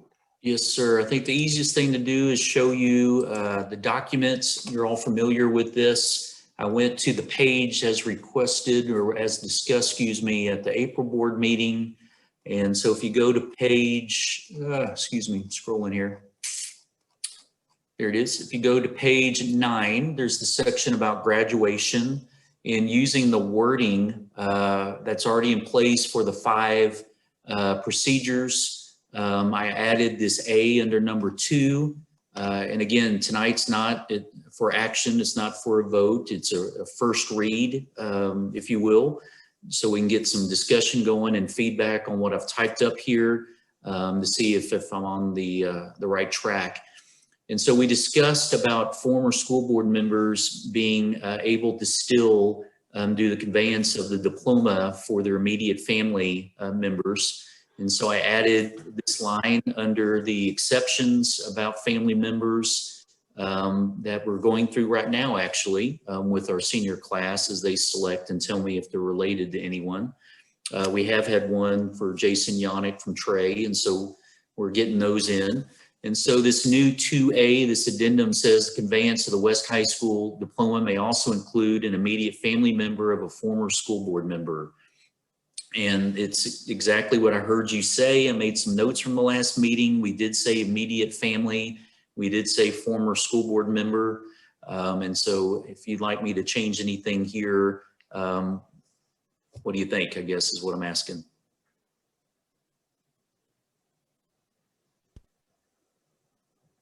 Any feedback? I think that if we're going to do this, we need to have a time frame on there, you know, within X years, 2 years, whatever it is.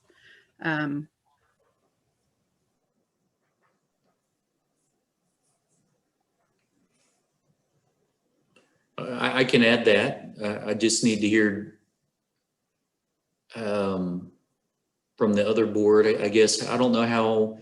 I'm trying to understand how you guys want me to handle this 2A, so I can keep typing up different versions of it, but until a majority of you tell me you like how it's written, I don't really know where to go. So I need some clarity, I guess, what I'm asking. Is it instead of where it says may also include an immediate family member of a former school board member, should be by a former school board member? Yes, the former school board member can handing the diploma to their I'm asking about the word. I'm asking about the word of. Yeah. Jason, the only reason I used of is because the one above it did, so I was trying to make it match. So yeah, I strictly used that language because y'all had spent, a former superintendent and board spent time on that, so I just tried to use the same verbiage. It matches even with the conveyance wording there at the beginning. And even the immediate family member there. The only thing I added was the word former. So it's kind of the same wording of 1 and 2 where I meshed them together. So, but we can wordsmith it however you guys want. No. I should have read that first part. I'm sorry. No, you're fine. I should have explained how I came up with my sentence there. I'm good otherwise. Yeah, I think that makes sense. I think this is valid and fair. especially important in a small community. I think you've worded it well. I think we're on the right track. Other feedback Lee has on the floor about adding a timeline stipulation. I can word that if you can tell me how many years you want to go. Lee mentioned 2. I think I heard her say 2 or 3. I could. 2. That's still not what it needs to be here. Lee, what is your rationale behind giving it a time limit? I just think, I personally have the opinion that I don't think that we should have a bunch of people trading places, handing out diplomas. I think it should all be on the president, just across the board. But if we're going to make exceptions to it, it needs to be somebody who's been immediately involved. I mean, we recognize the contributions of people in the past, but Kenny did a lot for us.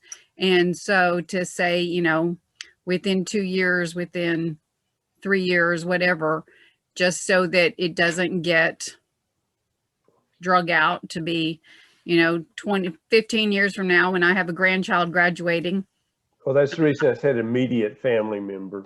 Well, if you look it up, how it has it up above, it says son, daughter, grandson, granddaughter, stepson, stepdaughter, nieces, nephews. So, you know, I would personally say son or daughter, and within 2 years of getting off the board. Yeah. Well, when I wrote those, because I'm the one that wrote these things and stuff, the idea is that, you know, the school board member, you know, if they've got a grandson or whatever, and this one, the special thing would just be immediate, a son or daughter only, not granddaughter or anything like that. So then we need to stipulate that, because if we're copying it how it has it for 2.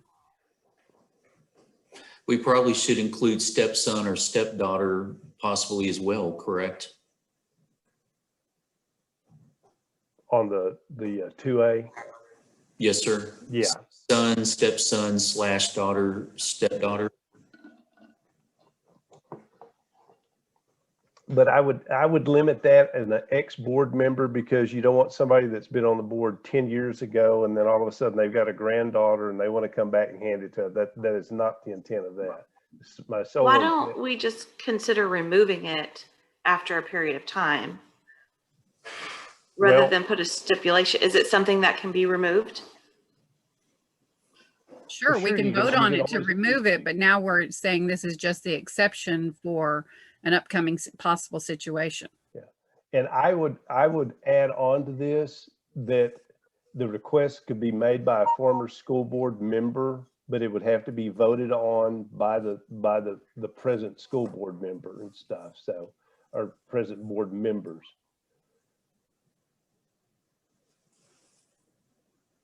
Because you have to, if students want to request a special one, they have to write ahead of time or request ahead of time and stuff. So I agree with you. You don't need a bunch of people up there milling around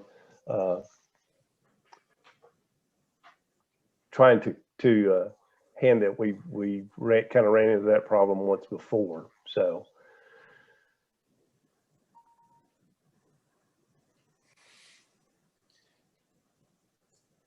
Mr. Truitt, I don't know how formal we want to get with this. I guess with parliamentary procedure that we've had a reading, members could move amendments to the statement that's printed.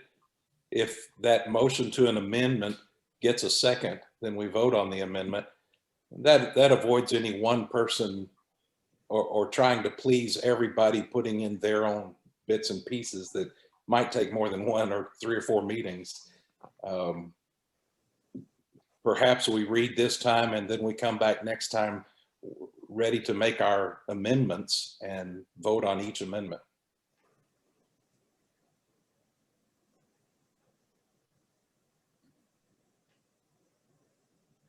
That would follow Robert's Rules of Order, where we could have different examples after working with you guys over the next month. And then whichever one after discussion that has 4 or more votes we go with. Is that what you're saying, sir? That's not what I intended, but that accomplishes the same goal. Yeah, that'd be fine.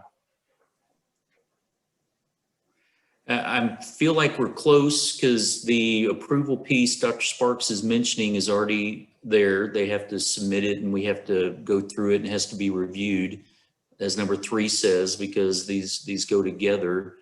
I hear you'd rather, instead of saying immediate, make it more specific about son and daughter with the step stipulation if it's a blended family, which we could add. I feel like, Dr. Crowder, the only thing left to discuss where I could wordsmith this for the June meeting for approval is the timeline issue or concern that's been brought up. So if we could come to some agreement on if we're going to stipulate that timeline piece, or if we're just going to say it's up to approval, like Dr. Sparks was saying, we might have this fleshed out. So, but I could be wrong. I don't know. I'm reading item 3. Could we just not do anything and just use item 3? Have the request be made and Of an extenuating circumstance? And approve it on an individual basis? You see, he's amazing. Why not? Yeah, we were trying to put this in writing, but glad you That would be the less messy way to do it. Yeah, actually, he's absolutely correct. Good job, Justin. We could ask that situation to be submitted in writing per number 3. We don't even have to add the 2A and stipulate for a former board member. It could be an extenuating circumstance that's considered. Yeah, Justin, you're absolutely correct. We don't even technically have to do the 2A. And that would fall within Lee's guidelines. That way, if it's been, over 2 years or whatever and stuff, we don't have to approve it. Yeah, we handle each situation individually that way, which I think is the intent of number 3. It is. And it avoids us getting bogged down in meetings when we have other more important things to deal with. All right, I like it. My goodness, I'm seriously gonna have to get this fixed. Was that the 4th? It's gone out. Justin, I agree. We're trying to specify a special circumstance in a role of a former board member with their kids, and I agree with you, sir, that 3 would accomplish that. I don't think we I need agree with that. anything. Yeah. So does anybody disagree? 3 covers it. And Justin gets a lollipop. Good job, sir. All right, so we're not going to put this on the June meeting. We're just going to leave this as is. And when this comes up, they'll just submit it 10 days prior to me, and then we'll review it like it says in that second sentence. Okay, good job, guys. Justin is amazing. Good job. All right, that's good teamwork right there. Good job, guys. We're on 12, Dr. Sparks. Agenda item number 12 is an action item. It's consideration and possible action by the board to approve the installation and fiber splicing contract with Skyrider as presenting the best value for the district. And Joanna is going to talk to us about that. I'm going to jump in first before she was going to talk. She should know this by now. We gave you the 3 bids in your packet so you could see the Skyrider bid is clearly the lowest. As I shared in my board updates email, it's still our recommendation, and I'll let Joanna share that detail. The one problem though is the July timeline, and we'll talk to Les about that. But explain the bid and the differences in the bid, Joanna, before they go to approve it. So you've noticed there's 3 there in your packet. EAR Telecommunications has done a lot of work for us in the past, especially during the explosion and recovery, and wonderful company. However, their pricing was kind of a sticker shock. So Brandon went and looked at TFE. And TFE went down considerably to, I guess EAR was 41,000 and TFE is 29,550. But then we had also heard of this company called Skyrider, and they've been getting reputable comments from, and Region 12 is also someone who kind of injected information on that. And they were considerably cheaper. It's about $8,500 savings. The thing that, you know, kind of stinks, but Mr. Truitt was saying was that it's not until July. But $8,500 is probably worth the savings, in my opinion. But we, like he said, mentioned before, we will communicate all our timeline with the Gillettes and let them know when things are going to start moving along. But we're just asking for permission to go on ahead and get a purchase order submitted for Skyrider and get this show on the road.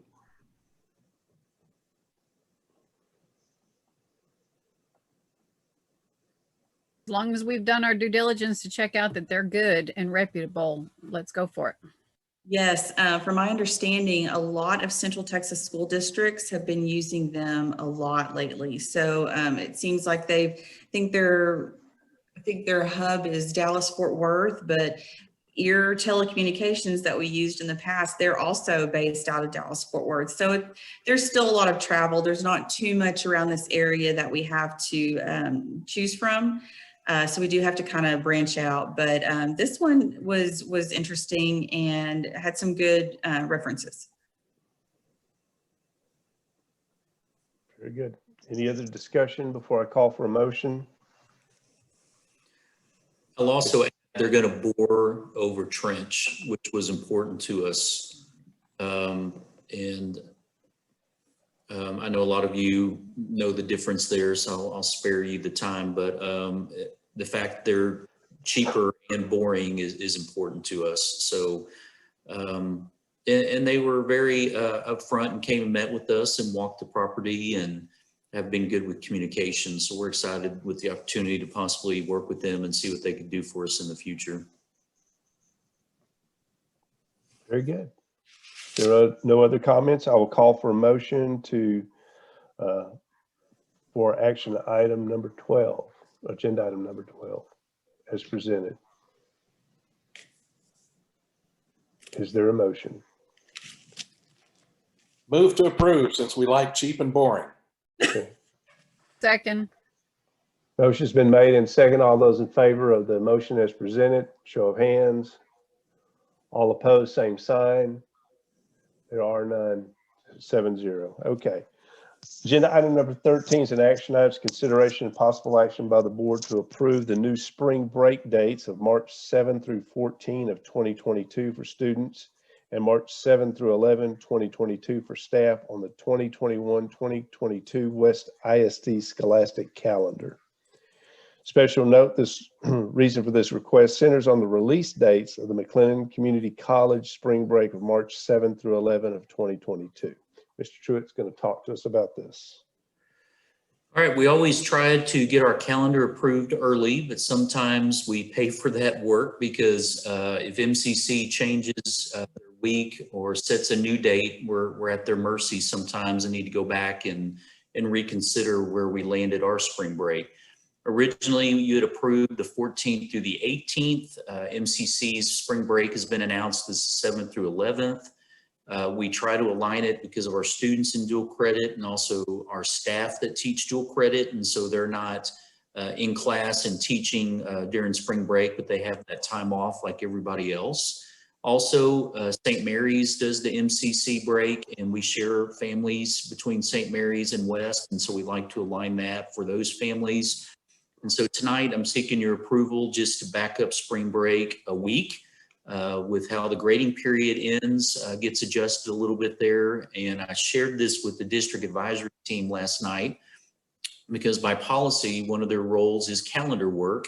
And they are good with the spring break that passed and they prefer the grading periods adjusted with the third 9 weeks ending on the 4th of March and then the fourth 9 weeks starting on the 15th. So that was actually their idea, which I 100% support. Any questions? Spring break? We had a work day after spring break on the first calendar, on the original calendar. Yes, ma'am. That was added back because we didn't have it this year, and it was preferred to have it for the stretch Oh, run for That's right. STAR training and turning in grades and work time. CNA work can also be done on that date, and so we put it back. I remember you saying that. Yes, ma'am.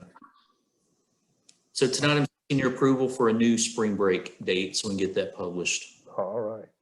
The floor is open for a motion to address agenda item number 13 as presented. So moved.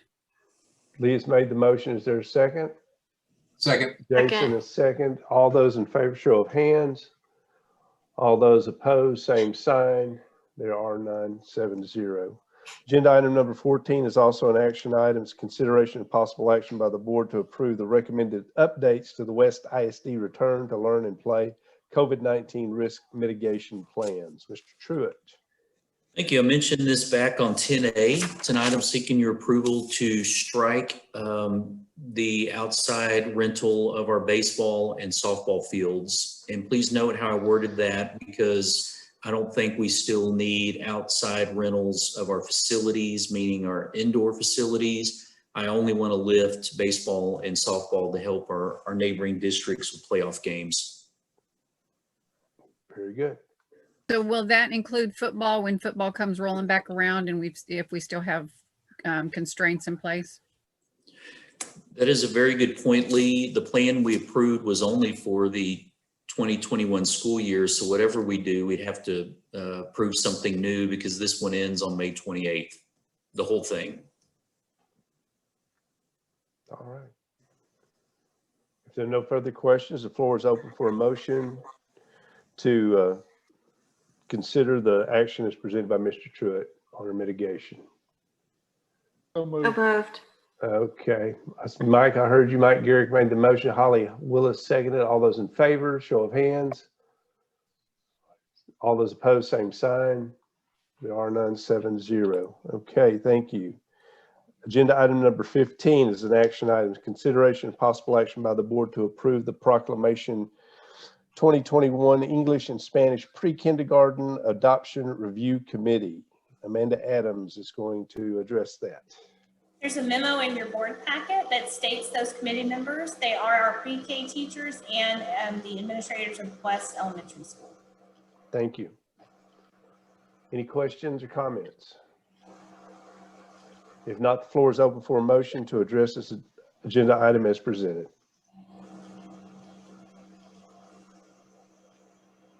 So moved. So moved. Okay, Holly, we'll let you. Jinx, you owe me a Coke, Mike. Yeah.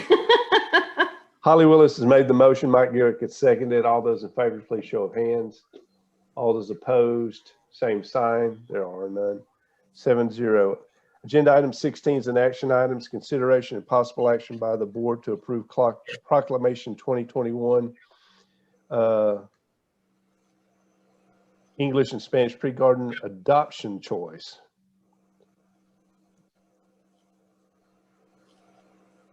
Yes. Okay, so our pre-K, our committee has been working on that for about 2 months. They have started with the whole entire list, narrowed it down, we set up presenters and got them samples for their top 4 choices. And after reviewing those, they have chosen Frost Street Press for both English and Spanish. They love the hands-on pieces. There are online pieces and some tactile pieces, which is very important for pre-K. It is aligned to the Texas pre-kindergarten standards. Very good. Does anyone have any questions for Amanda? If not, I'll call for a motion to address agenda item 16 as presented by Ms. Adams just now. So moved. Motion's been made by Lee. Is there a second? I'll second. Jason Yannick seconds it. All those in favor, please show of hands or say aye. All those opposed, same sign. There are none. 7-0. Thank you. Brings us to agenda item number 17, also on action items, consideration and possible action by the board to approve the Texas Education Agencies, the TEA's certification. And Ms. Amanda Adams is going to take in inform us about this information. So each year I ask you to certify this for us so that we can move forward with our instructional materials. The form looks a little different. It's in your packet. This year they've asked us to be specific what materials we use and how we use them. And so that form is in there, but it is the same process, just a new look. Very good. Any questions? If not, I'll call for a motion to address agenda item 17. It's just presented. So moved. Lee Crawshaw has made the motion. Is there a second? Second. Justin Meckel seconds it. All those in favor, please show of hands or say aye. All those opposed, same sign. And there are none. 7-0. All right. It is now 83%. Let's see. 8:35. At this time, we will adjourn to closed executive session pursuant to Texas Government Code, Chapter 551-071-15, 551-129, 551-0.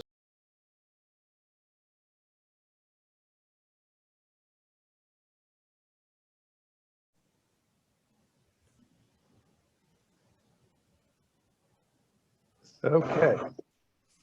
It is now 9:24 p.m. At this time, we will reconvene from closed executive session for action, possible action related to the items considered during closed executive session. Mr. Truitt. Thank you, sir. Tonight I'm seeking your approval on 19A for the personnel report as presented. Floor is open for a motion to that effect. So moved. Okay, Mike made the motion. I saw Holly second the motion. All those in favor, please show of hands or say aye. All right. All those opposed, same sign. There are none. 7-0. That's the third time tonight, Mike. You owe me Next, 19B, tonight I'm seeking your approval for my contract recommendations. It's just the one of Sandra Bowles joining the West ISD team as our diagnostician. Floor is open for a motion to that effect. Holly, I saw your hand. Holly's made the motion. Is there a second? John Crowder seconds it. All those in favor, please show of hands or say aye. All right. All those opposed, same sign. There are none. 7-0. Okay. That brings us to Mr. Truitt's time. Report, updates from the superintendent with closing remarks. It looks daunting, but I'll get through them quickly. As usual, I gave you the district calendar reminders, just so you guys know where you need to be. Love to have you for the 2 graduation ceremonies, obviously. Brookhaven will have a ceremony on Wednesday, the 26th at 1:30 in their gym, if you can make it. And then, of course, we need you that Friday, the 28th, for the high school graduation at Trojan Field. As a reminder, it's at 8. So if all of you could be there at 7:30. As a reminder, Dr. Sparks can't make it. So Holly Willis will act as vice president and do the diplomas. I shared earlier that so far we only have the 1 request from a senior for Mr. Yannick with Trey. Otherwise, it'll be the Holly doing the other graduates. Remember Mike, do you have one too? Yeah, my son. Oh, of course, Mike, I am so sorry, Dirt. Yeah, that's a given. That's okay. Sorry. Yes, Mike, you absolutely are doing your son. My bad. I cannot believe I didn't say that. Congratulations. We got his He hasn't graduated yet, actually. So we got his invites in today or yesterday. That's part of what we found in the yard. Oh no. Oh yeah. Is that a dog? Yeah. Yikes. Sorry, bro. Wow. Dog still around? It's all good. We'll make it. All right, so we got Mike and Lori here. I met Jason. Oh, those are nice. Those look great, Mike. Love it. Very nice. No, these didn't get chewed up. Thank goodness. We got a few for the family. Oh, yeah. Where we dressed up, so remember to be thinking about attire. Of course, we're doing our best with the COVID, but it's an outdoor activity. So you're going to see a lot of folks that are going to remember it's an outdoor activity on that. So we're going to do our best there with folks coming in and out, and of course have social distancing with the chairs. Trying to think what else we need to share. Typically, I believe Larry shakes their hand, correct? You do picture Is that their hand, yeah. what I can or cannot? Oh, I see what you're saying. Because our COVID-19 protocols are still in place, we'll do what we did last year with the, what was that, Larry? Someone brought it. It was a... Sharon, I think, just handed them to it as they came by, or handed it to me and stuff. We didn't shake hands. Right, but you stood Can I give him a big hug? Wasn't there a I'm just podium? No, there wasn't a podium. They got the thing, Larry, they stood next to each other at, for a very split second, long enough to get the photo, and moved on. Right. Yeah, I did But I thought there was a pillar or something, I think, that Yeah. Sharon put them on, and they picked them up and then came over, and they had the cue That's what I spot where we stood, and they were up in front, and then I guess Amanda or somebody took the photo, and away they went. Okay.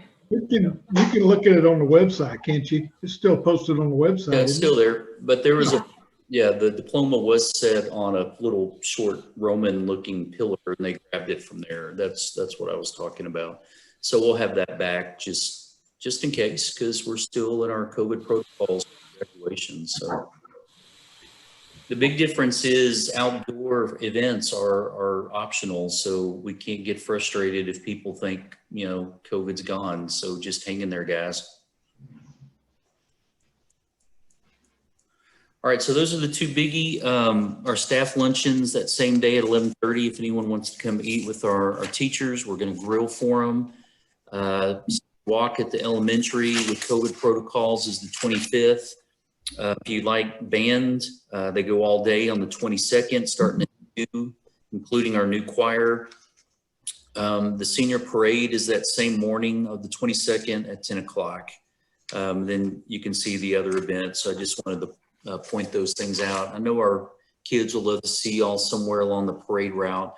We're going to go high school to Spruce, to Main, to Spring, up North Reagan Street, and then cut over at Spring. I already said Spring. Spruce to North Reagan. Pecan. I said the wrong one. Pecan. Y'all love this. Y'all are all from here, and you're like, what are you talking about, Truett? All right, so Jerry Moshik to Pecan, to Main, to Spruce, to North Reagan, the Spring, back to the high school. I did it. Now you have to put in some landmarks so I know where you're talking about, because I don't have a clue other than Reagan. So yeah. You can sit downtown or along the old Trojan field or at the old track. Those are all primo places. So I stood next to Nemechek's last year. I'll do it again. Perfect. All right, on the TASB piece, you've all seen the emails. We were selected for in-person San Antonio, the 16th through 19th, although the sessions really are all day, the 18th or 17th and 18th. I've gotten the dates wrong every time I've emailed you.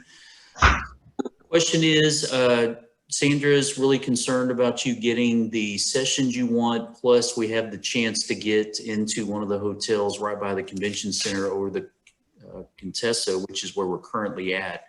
So have all of you, I'm just going to ask if that's all right, have all of you gotten back with Sandra or me? Do we know who's going and not going, and who's doing virtual over in person? Maybe we just need to stop and go to each square here and ask. Holly, I know you're a yes because you replied to me. So you and a spouse. I sent Sandra my preferred schedule today. Wonderful. We'll go across, and maybe y'all aren't lined up this way on yours, but for mine, I'm going to go across to Justin. You said yes today when I met with you.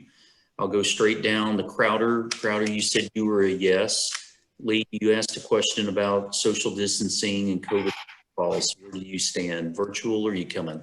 I've got my shot, so I'll go. Okay. Larry, I assume you're virtual, but we'd love to have you. Yeah, I'm not going. I'll Okay. do it online. All right, so we'll help with that. You'll be greatly missed. But I'll make sure we get all the virtual stuff. And there's even one in the fall, depending upon where we all are, where COVID is, that we could do as well. I think though, David, that all virtual stuff will will actually happen like it did last year at during the Fort Worth one. And then anything that we don't get, we'll be able to, or any more that we want, we'll be able to do virtually also, I believe. Okay, that's wonderful. That means you'll have total access. Larry, we'll save you a taco. We'll bring you back one. Okay. Oh, yeah, wait a went there. Wow. Jason? San Antonio, here I come. All right. Mike, are you in? Yes, I sent you an email. I know. I was just messing with you. I didn't remember your son was a senior and you're going to go into the diploma. So I was going to act like you didn't respond either. So And then I got that done. So yeah, see? All right. So we'll get with you on details. And it sounds like y'all are working with Sandra on your sessions so you can get them. Sooner you sign up, the better, because they'll fill up because each session is limited seats because of COVID social distancing. Can I ask a question about this one? Yes. So I noticed, I thought about doing the Saturday one as we talked about in the past, but they said there's an extra charge for that. So if we don't do the Saturday morning, is it saving us money if I don't do it? I don't know what you're referring to because there are Saturday, there is There's a always, Saturday morning right there. Can you read that? But it says it's an extra cost. oh, have they changed the plan now? Okay, I didn't know that. I didn't realize that. I thought they used. Yeah, well, there's something was going on, for me and I was going to try to make it this year, but I guess I wanted to ask before I was signed up or anybody else got signed up for it, if she was going to not sign you up or if she going to automatically sign us up because it costs extra money if she does. That's my question. So I'm gonna find it here real quick. If you really want to go, obviously we'll pay for it. We have a budget for it. Well, we have a thing, but I read it in here anyway. It's extra cost to be signed up for it. So if I don't mark it, I just want to be sure it's something that the district hadn't already paid for, is my point. Not yet, and I didn't even know Saturday was different than in the past because usually it was part of the conference and then you'd leave after Saturday morning. And remember, we haven't ever done that except Dr. Sparks, so we were committed to trying that this year. So it's something different. And sorry, Lee and Larry. And Lee also always attends that. Yes. And Lee. the Wednesday evening one. And we have a baseball Stars. tournament, soccer, on that Saturday. So I probably will not be able to attend Saturday stuff, but I will be there for the rest of it. I need to read. It sounds like it may be different, so I'll do that and see. If it's soccer, then I'm the same as Holly. Okay. Is that Jason? Soccer? Did you say soccer? Yeah, did you say soccer or baseball? Baseball. Okay, I thought you said soccer. My bad. Baseball. No, soccer's over in after this weekend. All right, I'll find out about Saturday. Mike brought up something I don't know about, so let me see. Yeah, it said in here. I wish I could find it now. I'll read through it, and if I find it, I'll send it to you. But it said it's an extra charge for that for Saturday. If anybody signed up for it. Yeah, they got to make up for the lost enrollment somehow, right? Correct. They've got this thing now where you if you do these different things, you get all these different points, and they have the point leaders. And I just sign in, and I'm already intimidated because people have 8,000 points, and I'm like, that would be Lee. They did that last year. They did that last year for the first time. I did not input any of my points because I don't give a flip about that kind of crap. I'm sorry, but yeah. Oh. Amanda, I saw you trying not to laugh. I just, just because nobody knows that I give my opinion, just so it's clear. There you go. It's right there. Can y'all read that? No. No, we can't. I'll read it to you. Okay. Post-conference session 2021 post-legislation conference breakfast included. This is an additional fee to attend the post-conference session. Yeah, they did that last year for the Wednesday one. It was the legislative one on Wednesday, and there was an additional charge for that one. And so this is now they're doing it on Saturday. Saturday morning, yeah. Okay. But I will check and see if there's free things on Saturday, just so we know. You can get free things online too. 10 points. I might be doing that myself. Y'all, Larry and me are gonna hang out. We'll see. No, I'm excited. All right. Where are we staying? Do you know? Do not. Okay. Because remember what I shared, where she got I've already forgotten the name of it. I shared Quintessa.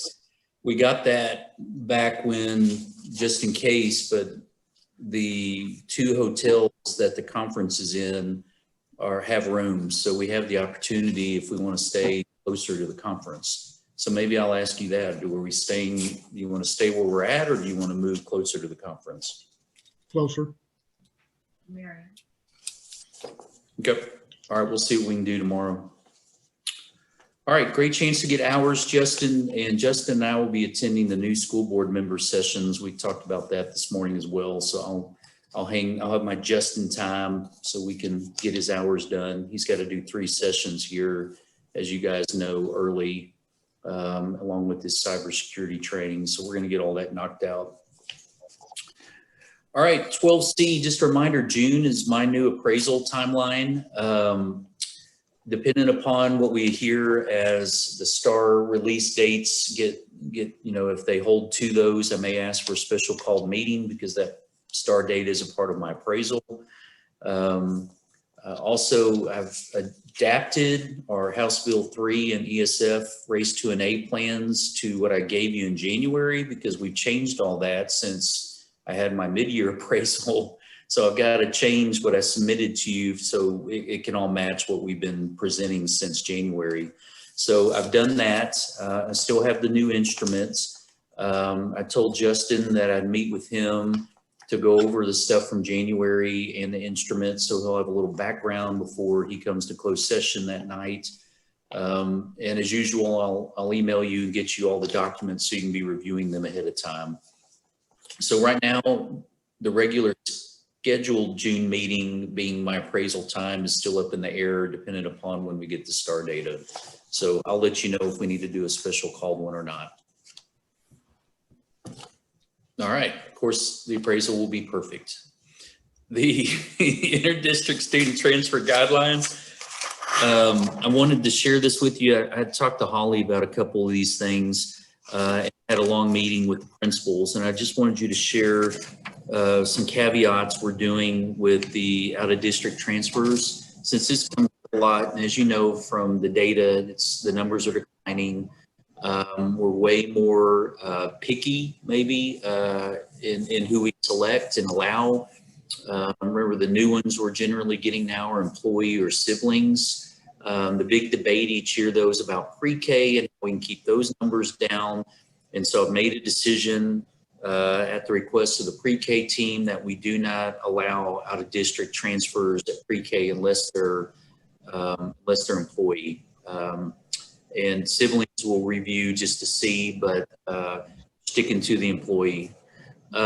The other parts at the top that we added, we think it's very important in that second section where it talks about the interview and the iReady diagnostic or another assessment as a local screener. We're struggling with any student that's below grade 3 when we accept their transfer where they are academically, especially if they're coming from homeschool or private school. So we're going to add a piece to see where they are as far as grade level standards go, mastery. And so we're going to add this interview diagnostic piece to strengthen our interview process. And so ran this by the principals. Of course, they want these things, so I'd already known that ahead of time. So we're ready to roll. Don't expect to have a lot of these, except for the situations I mentioned again about staff and siblings. So what about current transfer students? I know at one point you were trying to, I don't want to say weed through, but That was done. Remember, you approved them at April. okay, so y'all did, I know we approved those that were staying. Yes. I didn't know that y'all got rid of some. Yes, we did. Okay, and cool. Send you that list so you guys know who they are. I can send We it. have the list of the ones that'll be coming back. Yes, I meant. I didn't compare or anything. Yeah. I think there were 5 that aren't coming back, Miss Willis, and we don't send those letters out until right when school ends, just so we can get through the year and star and not people upset with us, about not returning and they tank it, so there's a lot of reasons to wait. But they'll be getting shortly, and of course we'll call. They don't go well, as you know. They get mad at us and post on social media and try to grieve us, so it'll be challenging. A lot of times they return with an address in our attendance zone because they have family or they rent something or they buy something, so it's the same cycle. I actually predict all 5 of them will still be back with us because they'll figure out a way. So, but I'll send you those names so you know if you hear from them. Is the pre-K simply because the numbers get so large? Yes, ma'am. Okay. We try our best to keep them 18 and below, and if you start adding transfers, that's when they creep into the 20s, and that's hard. That's a lot. Yeah. And there's no need to. If they really want to be with us, they can come as kindergartners the next year. All right, next on the list, contract date, summer information. You see the memo next in the board packet.